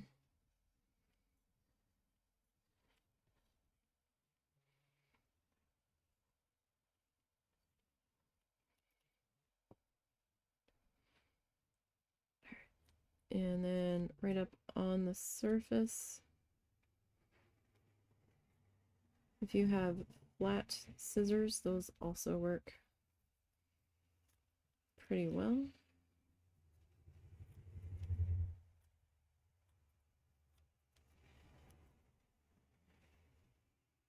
For this.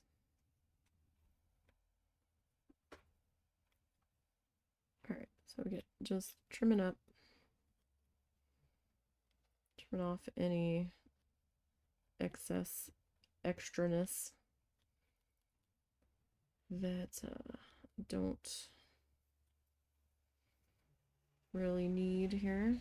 It'll just clean it up. And it'll help it feel not quite such a hot mess. So we won't have all these little bits of fluff getting extra fuzzy as we are working our way along. Now we might do one more trim after we get our stripes in here, just to clean up any loose extraness from that. Alright, so I'm gonna fold that, put that up there, just so it's not creating too much of a mess here. Okay. Alright, banana sluggy.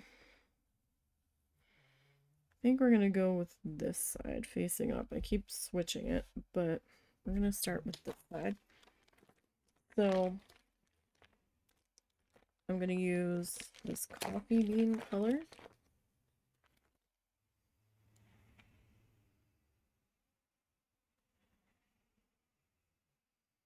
Grab again, like just a drop of water, and I'm shaking off the extra back into the cup.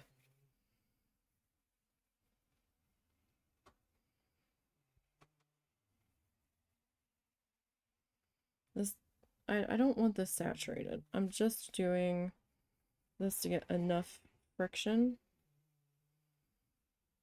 in my hand mostly so I can shape this. Like, but I'm also doing that to kind of help tighten up the fibers on top of each other so we can get our shape here. Now this might work better with roving. We can do it with the acrylic yarn. We've done it previously. It takes a minute. Oh, pulled that one a little too much.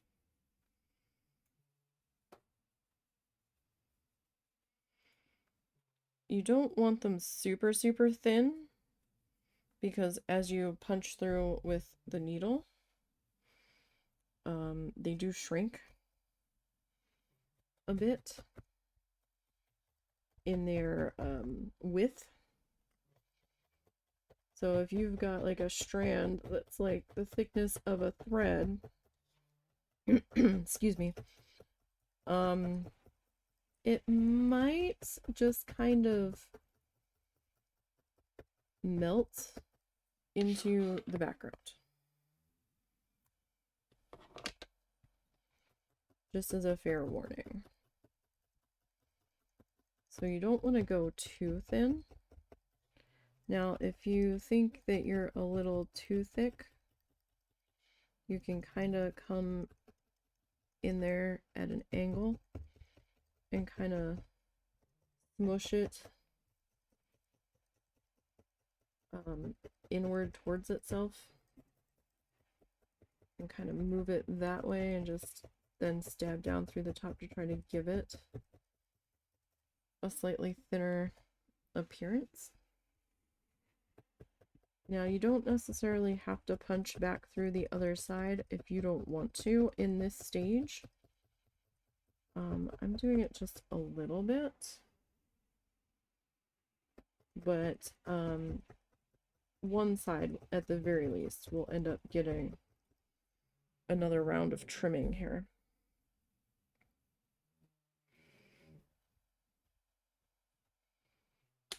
Now this can be a little bit tricky, right?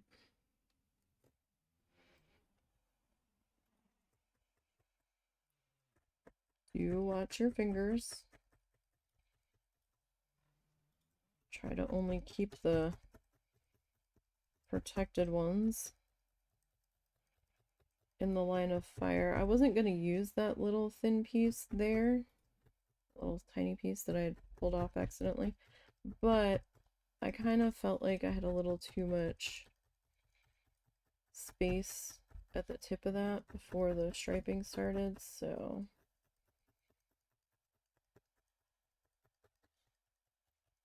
That right there was like a last second decision. I was like, like, I guess we could try to see what that's gonna look like.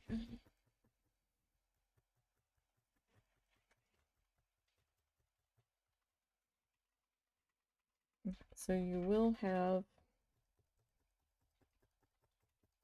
fluff from the brown potentially coming through the underside. So don't freak out when you see that. If you don't want to stab it back through,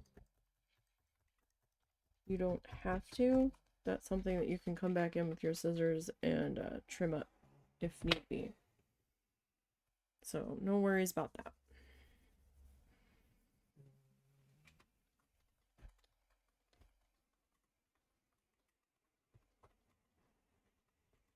And you don't necessarily have to have these super close to one another. I think over here I started out super close and then ended up spreading them out when I realized I had them awfully close to one another.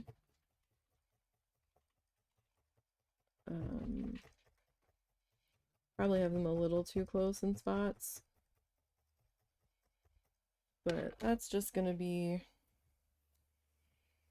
your personal preference call, I suppose.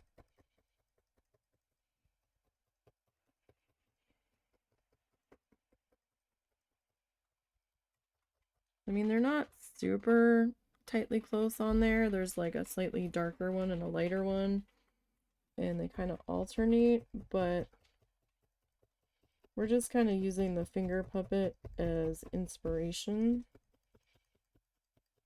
I'm not trying to make a direct replica copy here. Close, but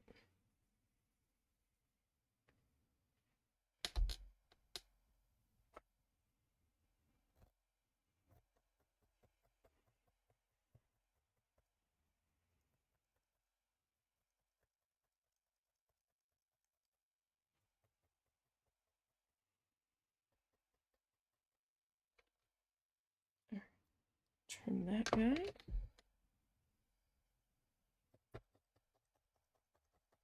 Okay.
The next stripy guy on in here. And I'm just gonna do like my quick anchor taps in there. And then I'll come back in and really get in there after it.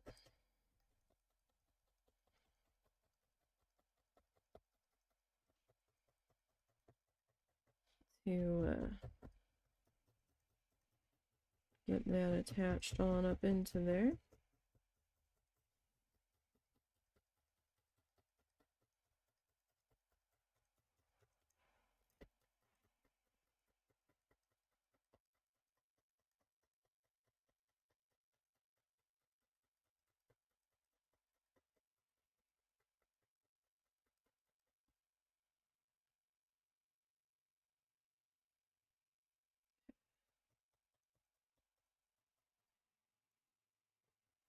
And like I said, it's gonna end up getting another round of haircut, at least on the back. Like, I don't want to bust too hard with stabbing that back through, because then I'm just going to be creating a mess on the front. If you want to try to lightly go again on the back through, that is your call. I mean, it's attached. It's not going anywhere. Like, you don't... Oh, crap, I just fingerprinted my glasses, I think. You don't necessarily have to. In this case,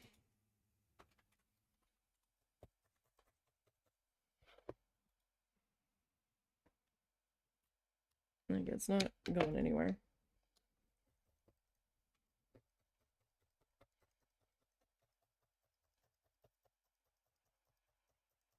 Just, you know, make sure that you've really gone after the top side. If you're not going to stab it back through, just to make sure that you're feeling pretty good about its attachment.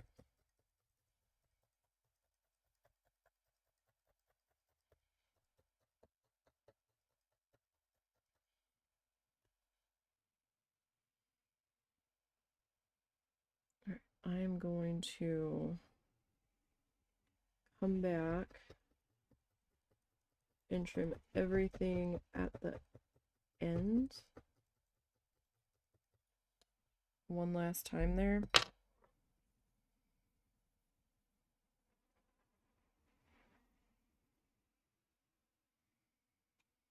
Just so I'm not constantly stopping.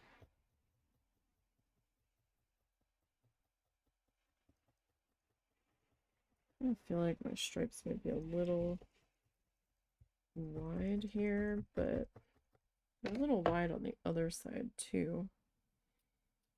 Like the other one that's already attached. So we're probably okay. And not everything is identical to itself in nature. Like, they're pretty similar, but they're not always the same. Trees aren't all symmetrical.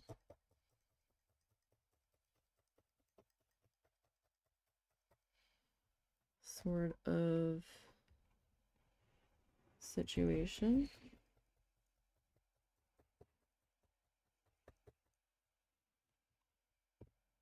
All right.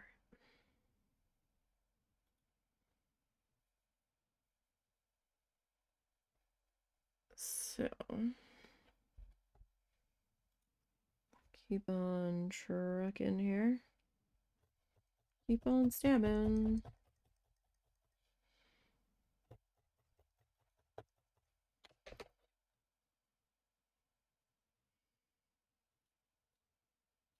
So this one does involve a lot of stop and go, because we have to attach it and then trim and then attach all the little loose guys. So, I mean, you could wait to trim it till you've got it mostly attached, but you're gonna need to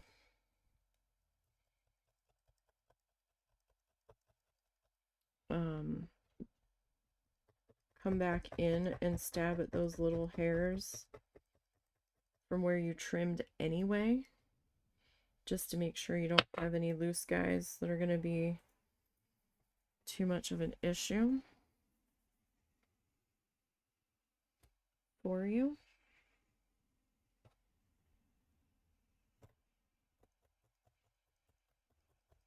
So, I mean, either way, you're going to have to trim and snip and then trim again. Or stab again, excuse me. Stab, trim, and stab.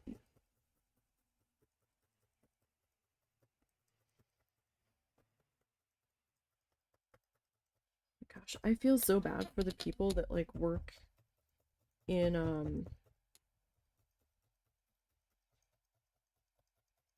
theme park or heavily touristy areas right now, because I've seen so many ads that are like, yeah, November 1st starts our Christmas season celebration. And I'm like, but y'all are celebrating Halloween too right now, so that means that you're going to be doing an overnight turnover of decorations? Oh my god.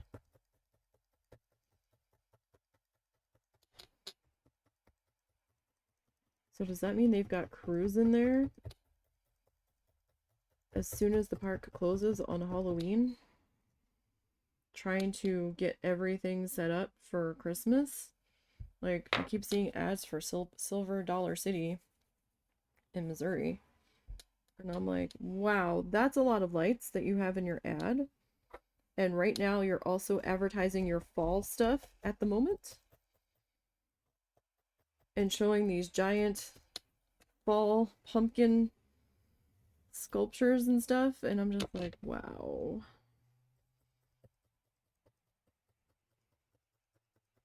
Or is the fall stuff and Christmas stuff running concurrently until December, and you're just gonna slowly start phasing out the fall stuff?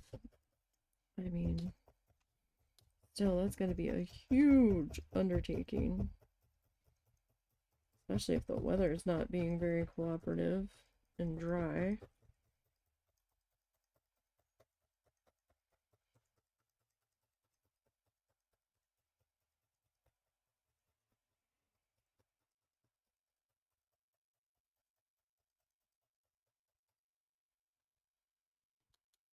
I'm surprised we haven't seen any talk of them starting to put the lights up in the square in Fayetteville yet. And down by the university. We didn't go last year. The photos looked like the same as before. And it's kind of a pain in the ass to drive down there. Drive up there, I guess. And the last time we were there, it was so crowded. And there was all kinds of little kids running around that parents weren't supervising because they were too busy chatting with other people. And I get that the kids are excited because it's Christmas season and all that, but it was a lot. Especially when it's dark out and you're not paying attention to your kids running around. And there was some car traffic, there was horse and buggy traffic. Like, your kids are getting a little hyper on all of the sugar and the excitement, and they're starting to dart into people. I mean, it's fine that they can be excited. I don't care about that. It's just when the excitement starts to get to the point where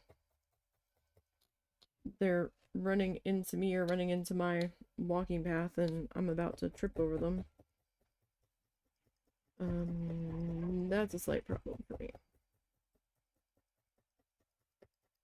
Especially when you're deeply engrossed in a conversation with somebody else. It's like, this isn't a playground. It's not fenced in. There's vendors and stuff here. Please at least have one parent watching your kids.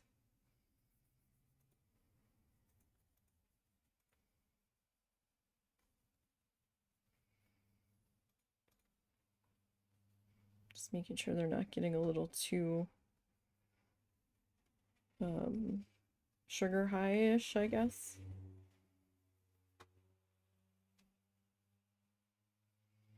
I mean, people had their dogs and stuff too, so I mean, there's lots of stuff going on.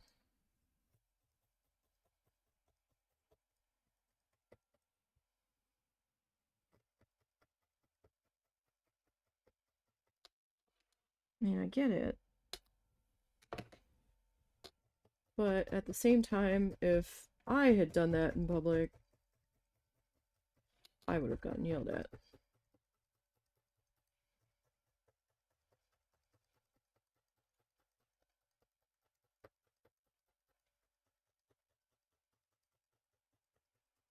for embarrassing my mother.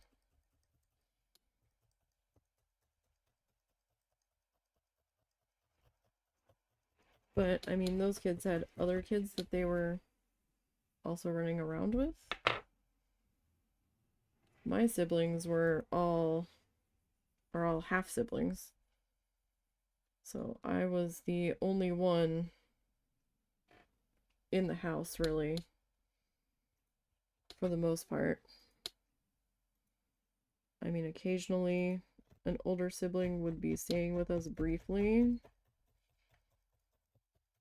but it wasn't like we did anything. They were all much, much older than me.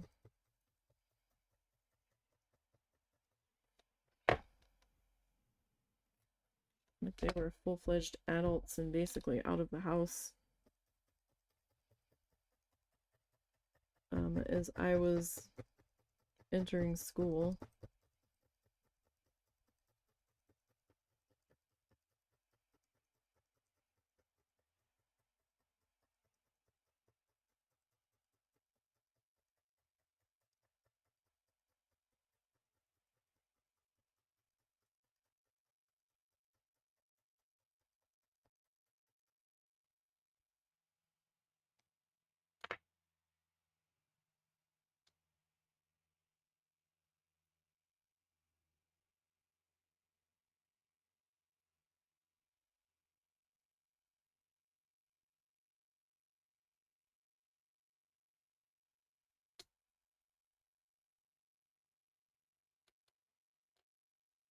I didn't really have a younger sibling or older sibling to be getting in trouble with, I suppose.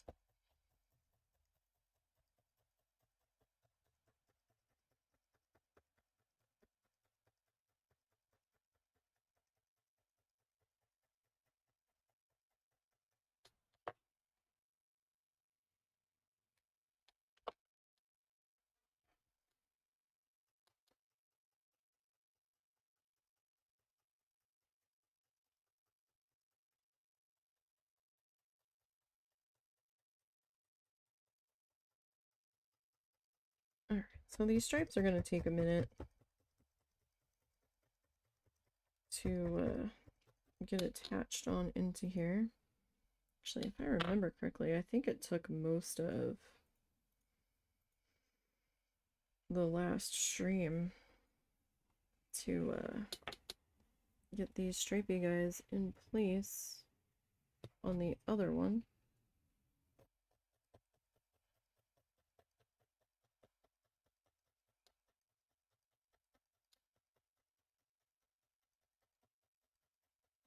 I believe.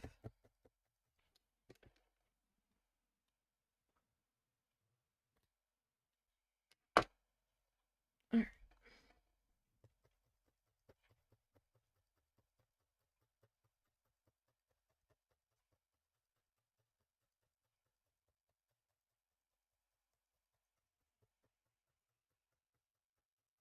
So we will get all of this.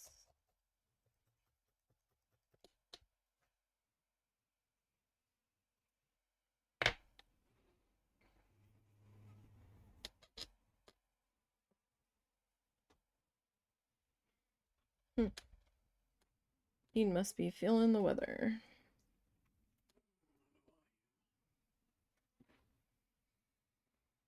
I'm a little achy, but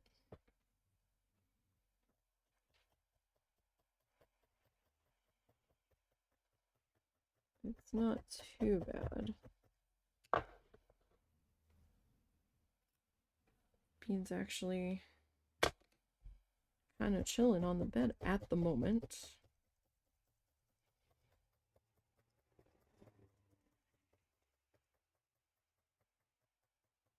So I'm anxious to get some more work done on the on that embroidery project for my mom's Christmas gift. I feel like I didn't get very far this weekend working on it. I mean, I got a little bit done, but not as much as I wanted to, I guess.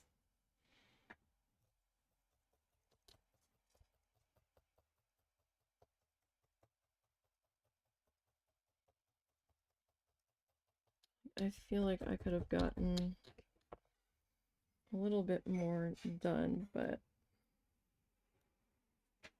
I think I got a little bit done on that on Thursday during the day.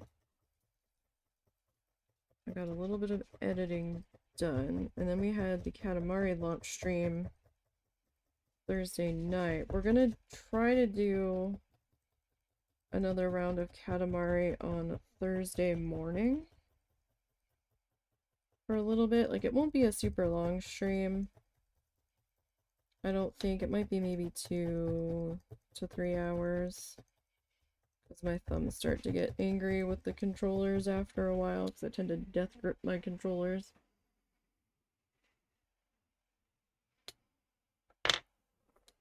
We're gonna need to get some more brown all set to go here in just a minute.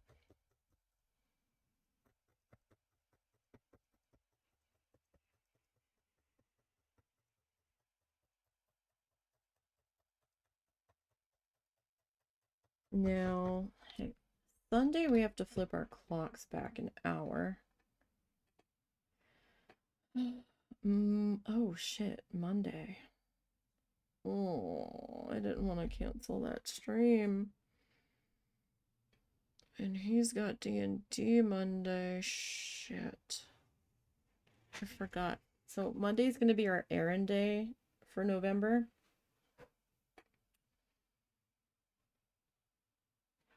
Ugh. We have Fallout with our friends on Sunday.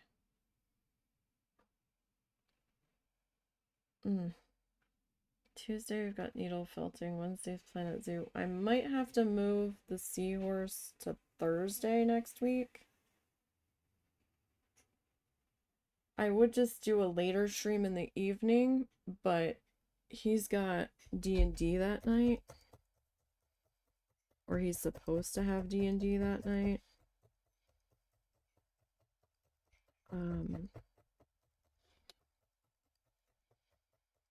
Shoot. And it's gonna be too hectic to try to get that in there, because I think I'm gonna need the full stream time to finish that, and I don't want to finish it off stream. I mean, I more than certainly could, but we've come this far. I want to finish it together. So we'll have to do that one on the following Thursday, on the 6th, I think, just so I don't miss it, you know. That's gonna eat into prep time for the next stream. I might have to do prep for that this week,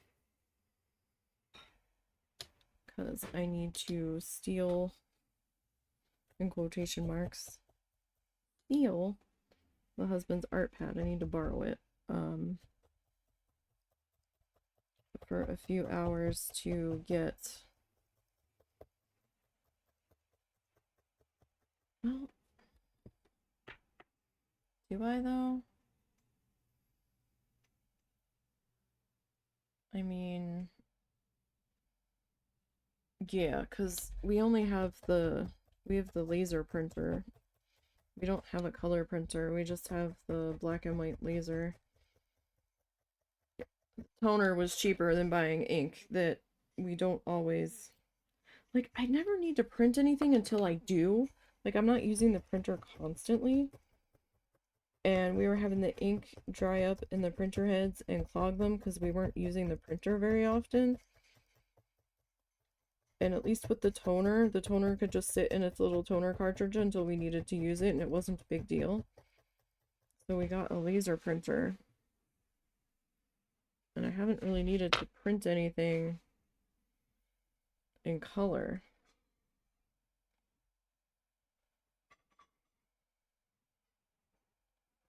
So, yeah, I guess I'm gonna have to do the line work I need done on this photo in Krita on the art pad.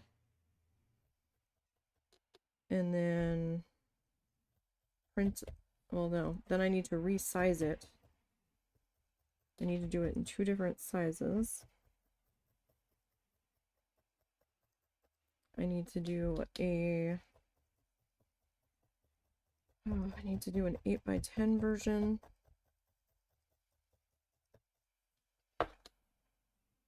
Maybe slightly under, and then I need to do a 5x5 version.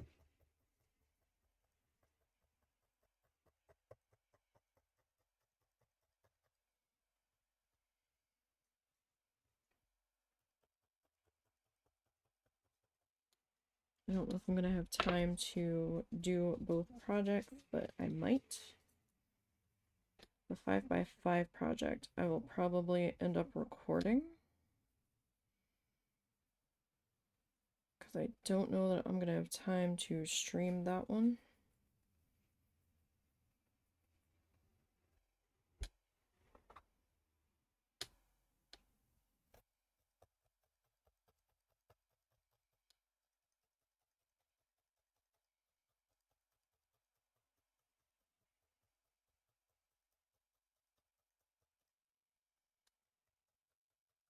I'm probably going to have to do the prep for that this week, just so I'm not in so much of a rush to get it done next week.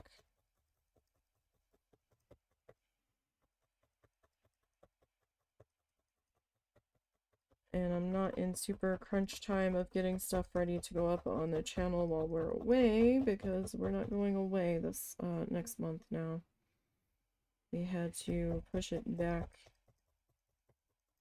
to April.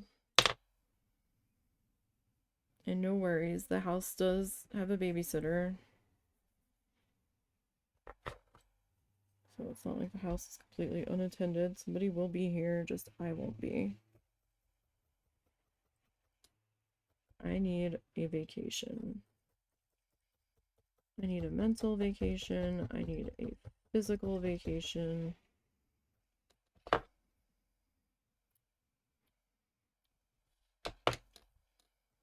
We are going to go to the beach,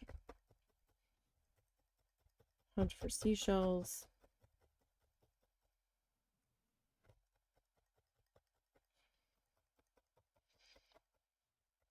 stare at the ocean for a couple of days. We're not even going to be there like a full week. We're going to be there like, what?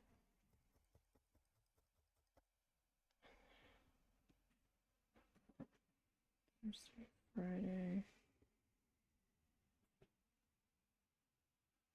Saturday. We're checking in Wednesday night. We're going to be there all day Thursday, all day Friday, and all day Saturday. So we're probably going to go... Shoot, I'd almost rather leave on Saturday.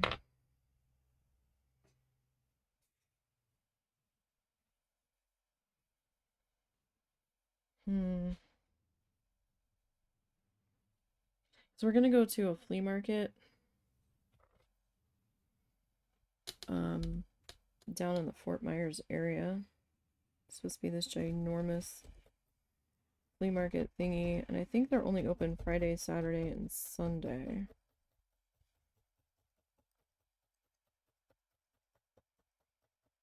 We're gonna check out on a Sunday morning, but I don't know how crowded the beach down there is going to be the very end of April, beginning of May on a Saturday. So I don't know if maybe we should leave on Saturday and bump everything back a day, because we're not going to do the zoo now. So the only thing that we really need to be there a specific day for is the flea market.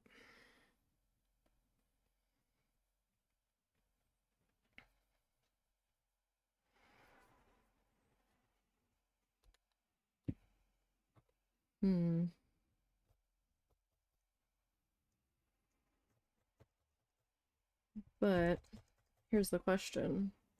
Which day is going to be better to travel on through Tampa? A Saturday or a Sunday?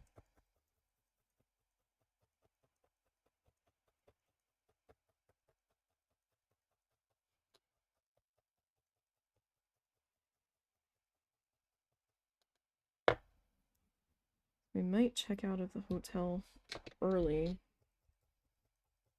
And, I mean, I guess we could dip back down to Fort Myers Beach before we get on the road to go back up to where my brother lives.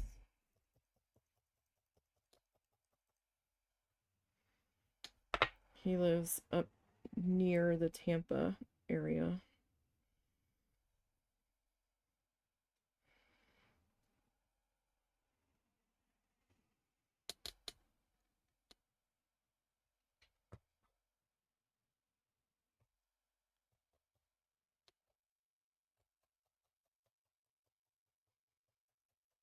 I don't know, maybe traffic would be a little bit lighter, because we can't check in, like, we're spending the night up at my brother's area, and it's like a 3.5 hour drive-ish, depending on traffic, from where we're going to be in Fort Myers. So that would put us in Fort Myers, or that would put us back in my brother's town, well before hotel check-in. And, I don't know what all we would do to kill time before hotel check-in, because I think check-in isn't until 3 or 4. I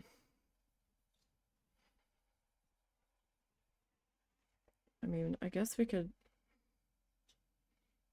play mini golf and maybe stop in Tarpon Springs and go to that garden center. It has all the funky metal art and stuff that I love going to. I've gotten quite a few lovely things, including the thing I use as my incense burner now, from there.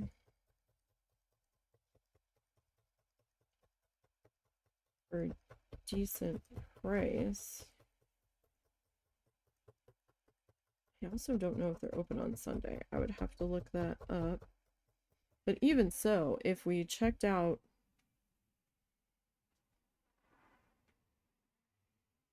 at like 8, that would be putting us up at my brother's at like noon. Maybe 12:30.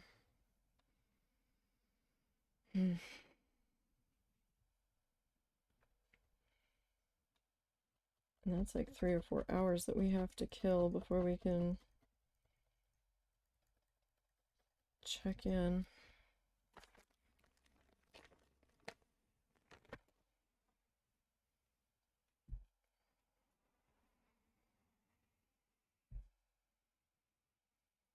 Not really a whole lot to do there for us in that specific area.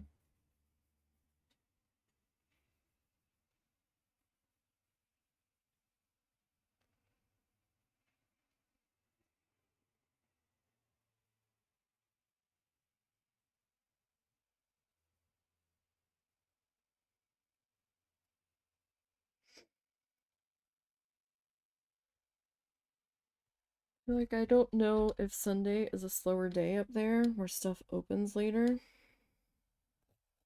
Because I know here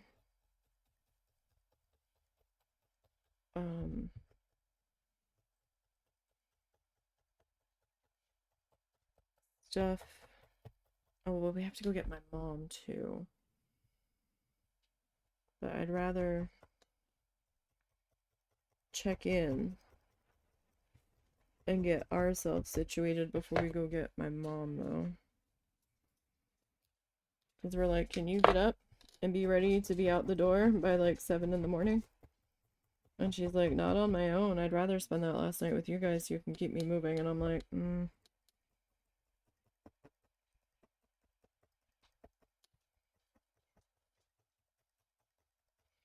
Because when we left the last time, when we went to pick her up, like, they were kind of dicking around, talking, and, you know, all that for like an hour before we left. And I'm like, no, this is a grab and go situation.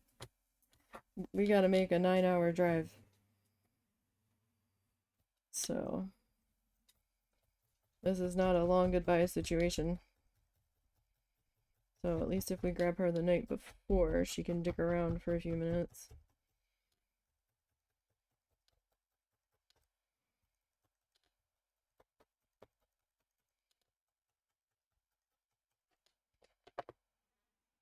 Alright, let me trim that.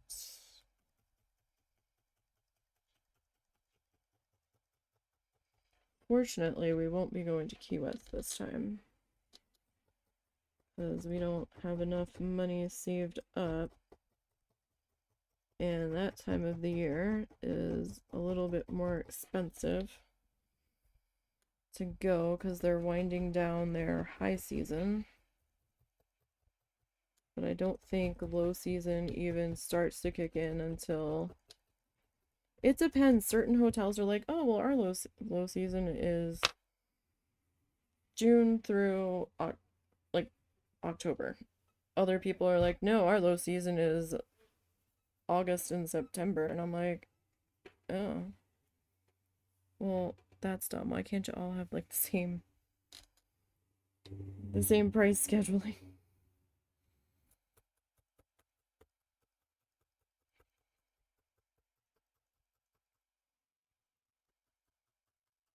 And I did look up hotel prices for the place that we liked staying at, but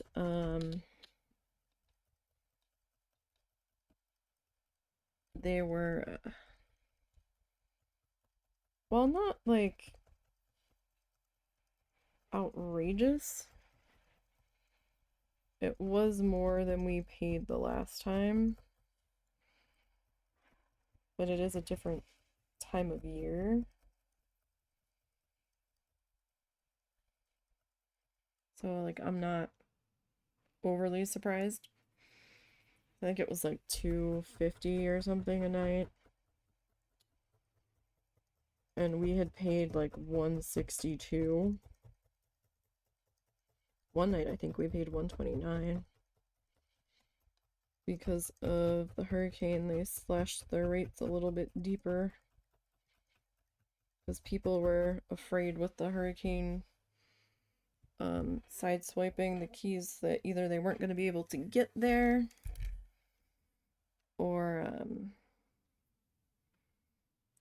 I think they were afraid that evacuations were going to be ordered. And so a lot of people had like canceled the reservations.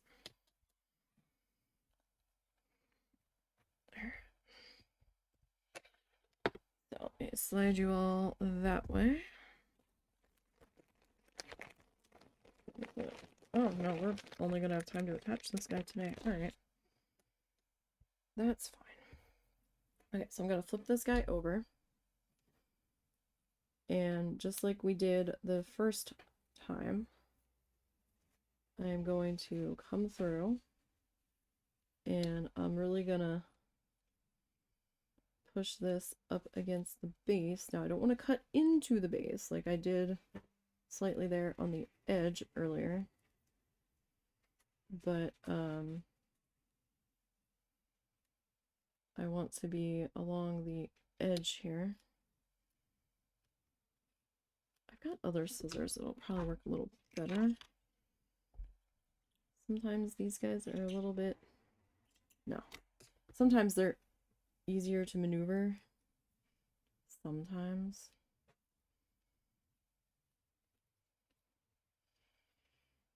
But, not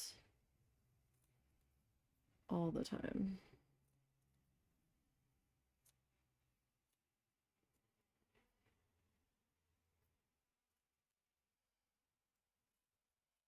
Sometimes it just is easier. Go with the basic ones. So I'm just trying to scoop up the loose fuzz here.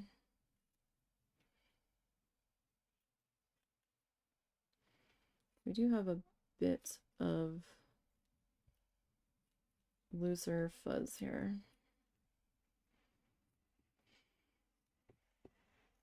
Like, it's not a tremendous amount, so be careful.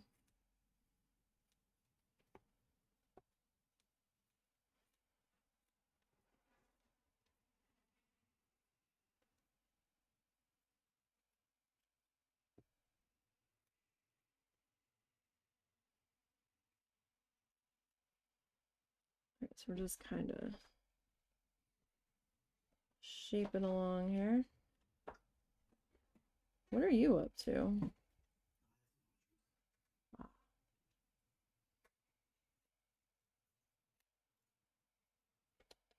Is it still raining? I'm hearing car noises, so I presume if it isn't right now, it has recently. Like, the road does sound damp at the very least. I just don't know if it's actively raining.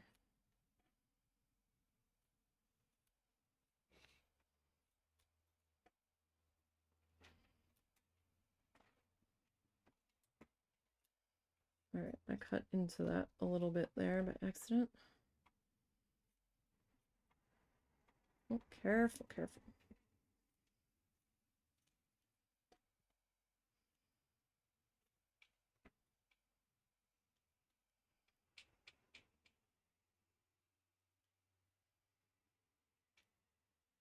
Okay, that's probably a pretty decent haircut there. These ones didn't work out, so let me pop them up there. Okay, so now where did I start to attach this? Oh, so we're gonna have to be extra careful here. I think I'm a little bit more there. And I'm just kind of coming through a little bit above this back edge and trying to use the fibers from our little thing here that we've made to stab into the sluggy guy himself in an attempt to attach this. You're going to need to use a little bit more force here because of how dense our body is, number one. Number two, you want to move a little bit slowly through this section. A, to make sure that you are actually attaching. And it might take a few minutes too, because this isn't gonna be like a super fast attachment just because of the shape of it. So you might need to keep like coming back and trying to anchor that down in there. You might want to like smush the edge a little bit on the top. Get pressure on that top edge just to get a little bit more of that edge that's touching the body to touch it. So you'll have a better chance of getting a good attachment.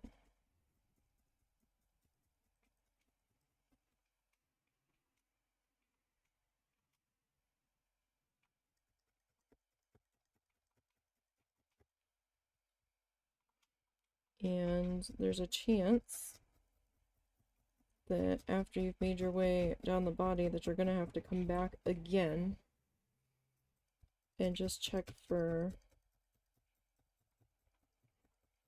any attachment sections that seem not quite as attached as they could be. Now be careful when you're doing this that you don't come out this side and get your fingers. So make sure that those unprotected fingers are out of the danger zone. And when you're checking to see how attached you are, don't try to rip it off because then it's going to come off. But you just want to see how strong you're on there. So like if you like just kind of come up like that, you're not attached. But you know, a little wiggle here and there and you should be able to tell pretty easily how attached you are. And it might take a few minutes of stabbing in one area to really get that secure, just because of the way the fiber can work and behave.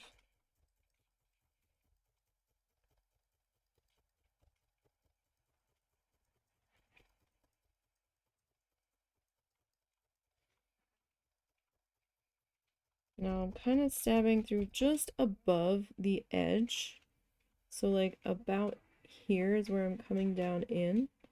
I don't want to come through here because then that's going to shrink this down a lot and not do much for us. So I'm coming in just above that bottom seam, that bottom edge that's touching our sluggy.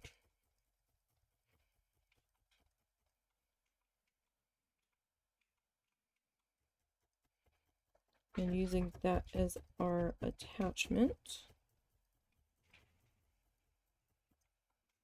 point here. Hey. Leave Ed alone. Go watch the birds. Ed's had enough of your nonsense, Mr. Beans. But you know, we think Ed's kind of in charge of everybody. And Peabut's like second in command. From what we've been able to tell among the boys. So I don't know if this is him challenging authority. Or if it's just him being a dumb kitten. I think it's more along the lines of him being a dumb kitten. Oh, that got a little high. Okay. That should probably be a little bit lower, because that is a little high there. Remember, you want to stab up and down before you want to be disengaged before you move your needle to the side. So you don't break a needle. Because breaking a needle is not a fun time. Because sometimes these needles can really fly when you break them. Sometimes the broken part will be in your project. It depends on how spectacularly you break it.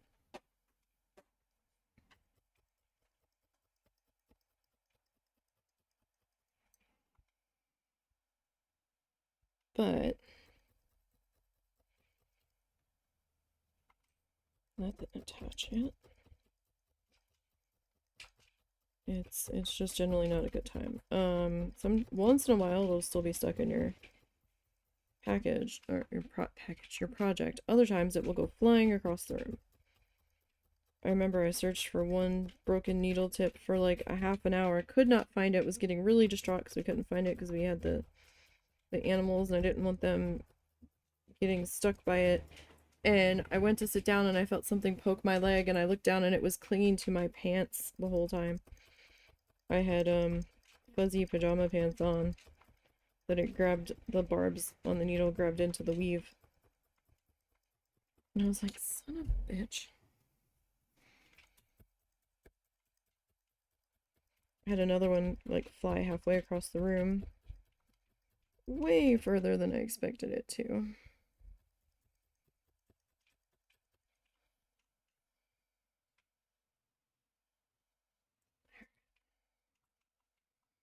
Now, I'm not trying to rip this off. I'm just kind of gently pulling to see how much resistance there is. To see what sections still need to be stabbed into. See if there's any weak attachment points that need to be addressed here.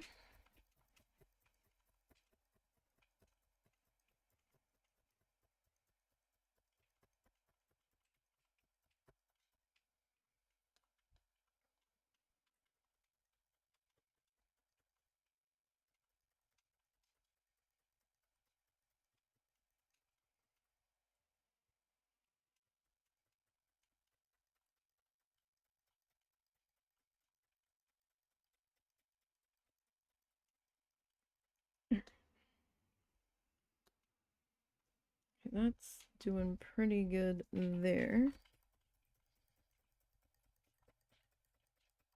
We are up to this section here.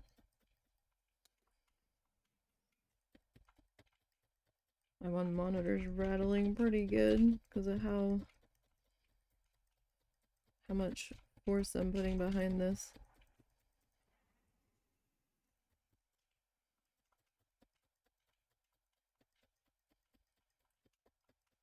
Alright, we're getting there.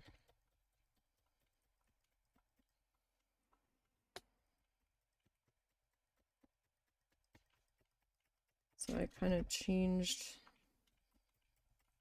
my angle of attachment here. Well, I changed my angle of viewing the attachment here for just a minute so that I can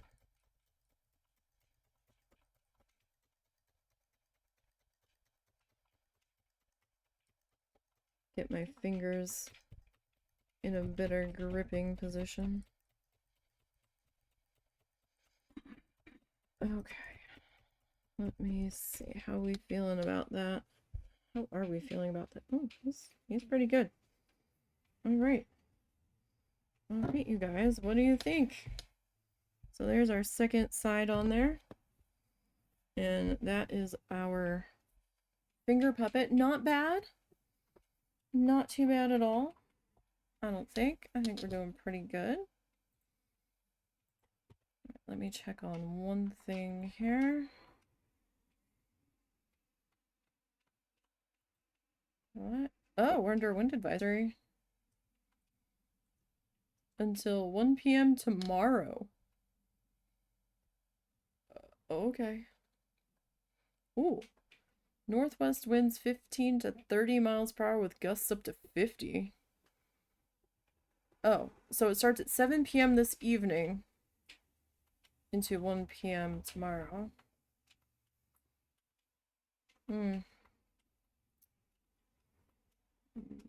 Yay.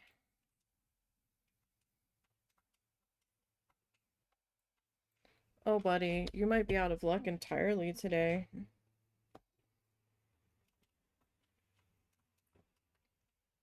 I don't think this rain's gonna move out or even stop long enough until it's dark out.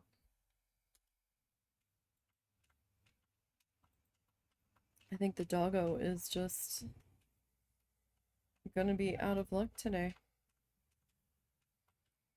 Unfortunately.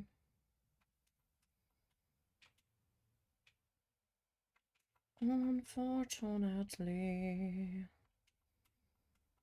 Alright. Well, we're not doing too bad here, but looking at the time, I think I want to wait till next week to start working on the head. I'm not sure what color the head's going to be. I think I was originally going to do it in soft fudge, but I might change that because I have this like kind of brownish gray taupe color. I don't know which would be better.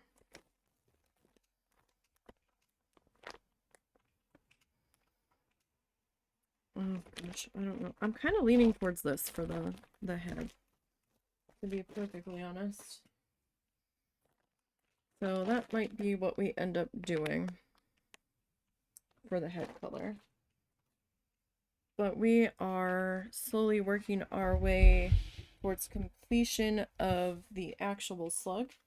And once we get the sluggy done, I'll start to make the log. The log's gonna be about this big in diameter, and I'm gonna try to have one side flat-ish if possible. So we still have to work on making that template. And then I have to build the outer shell, and I'm gonna stuff the interior just so it doesn't need to be a solid log. It doesn't need to be. It can be a softer, squishier log. And then I have to add my Velcro-y dots. I don't know how I'm gonna glue those on yet. I don't want to use hot glue. So I'll probably either use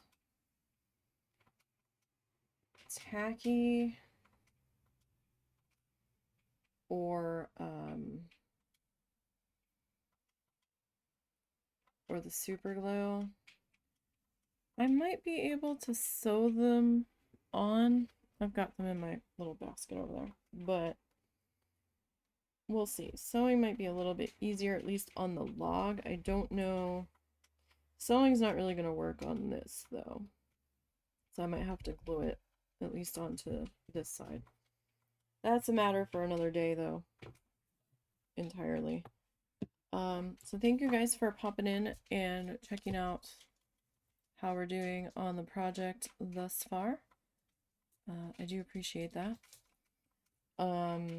Tomorrow we'll be doing Planet Zoo, and we'll be picking back up working on our wild boar area. We didn't get the boars yet. I'm trying to get the area around the habitat situated. Oh, that's right, we're working on the staff room. No, not specifically the staff room, but the staff buildings attached to that habitat. So I believe that's where we left off with that. So we'll pick back up with that tomorrow, and then Thursday we'll try to do another Once Upon a Katamari stream, and it'll probably be about 2 hours, depending on how my thumbs are handling the controller. So you guys enjoy the rest of your evening. Stay dry out there. Stay warm. Stay safe, and don't forget to follow the social links down below. That will take you to the Ko-fi, the Blue Sky, and the YouTube channel. Don't forget to subscribe over there and turn your notifications on to all. It is free to subscribe on YouTube.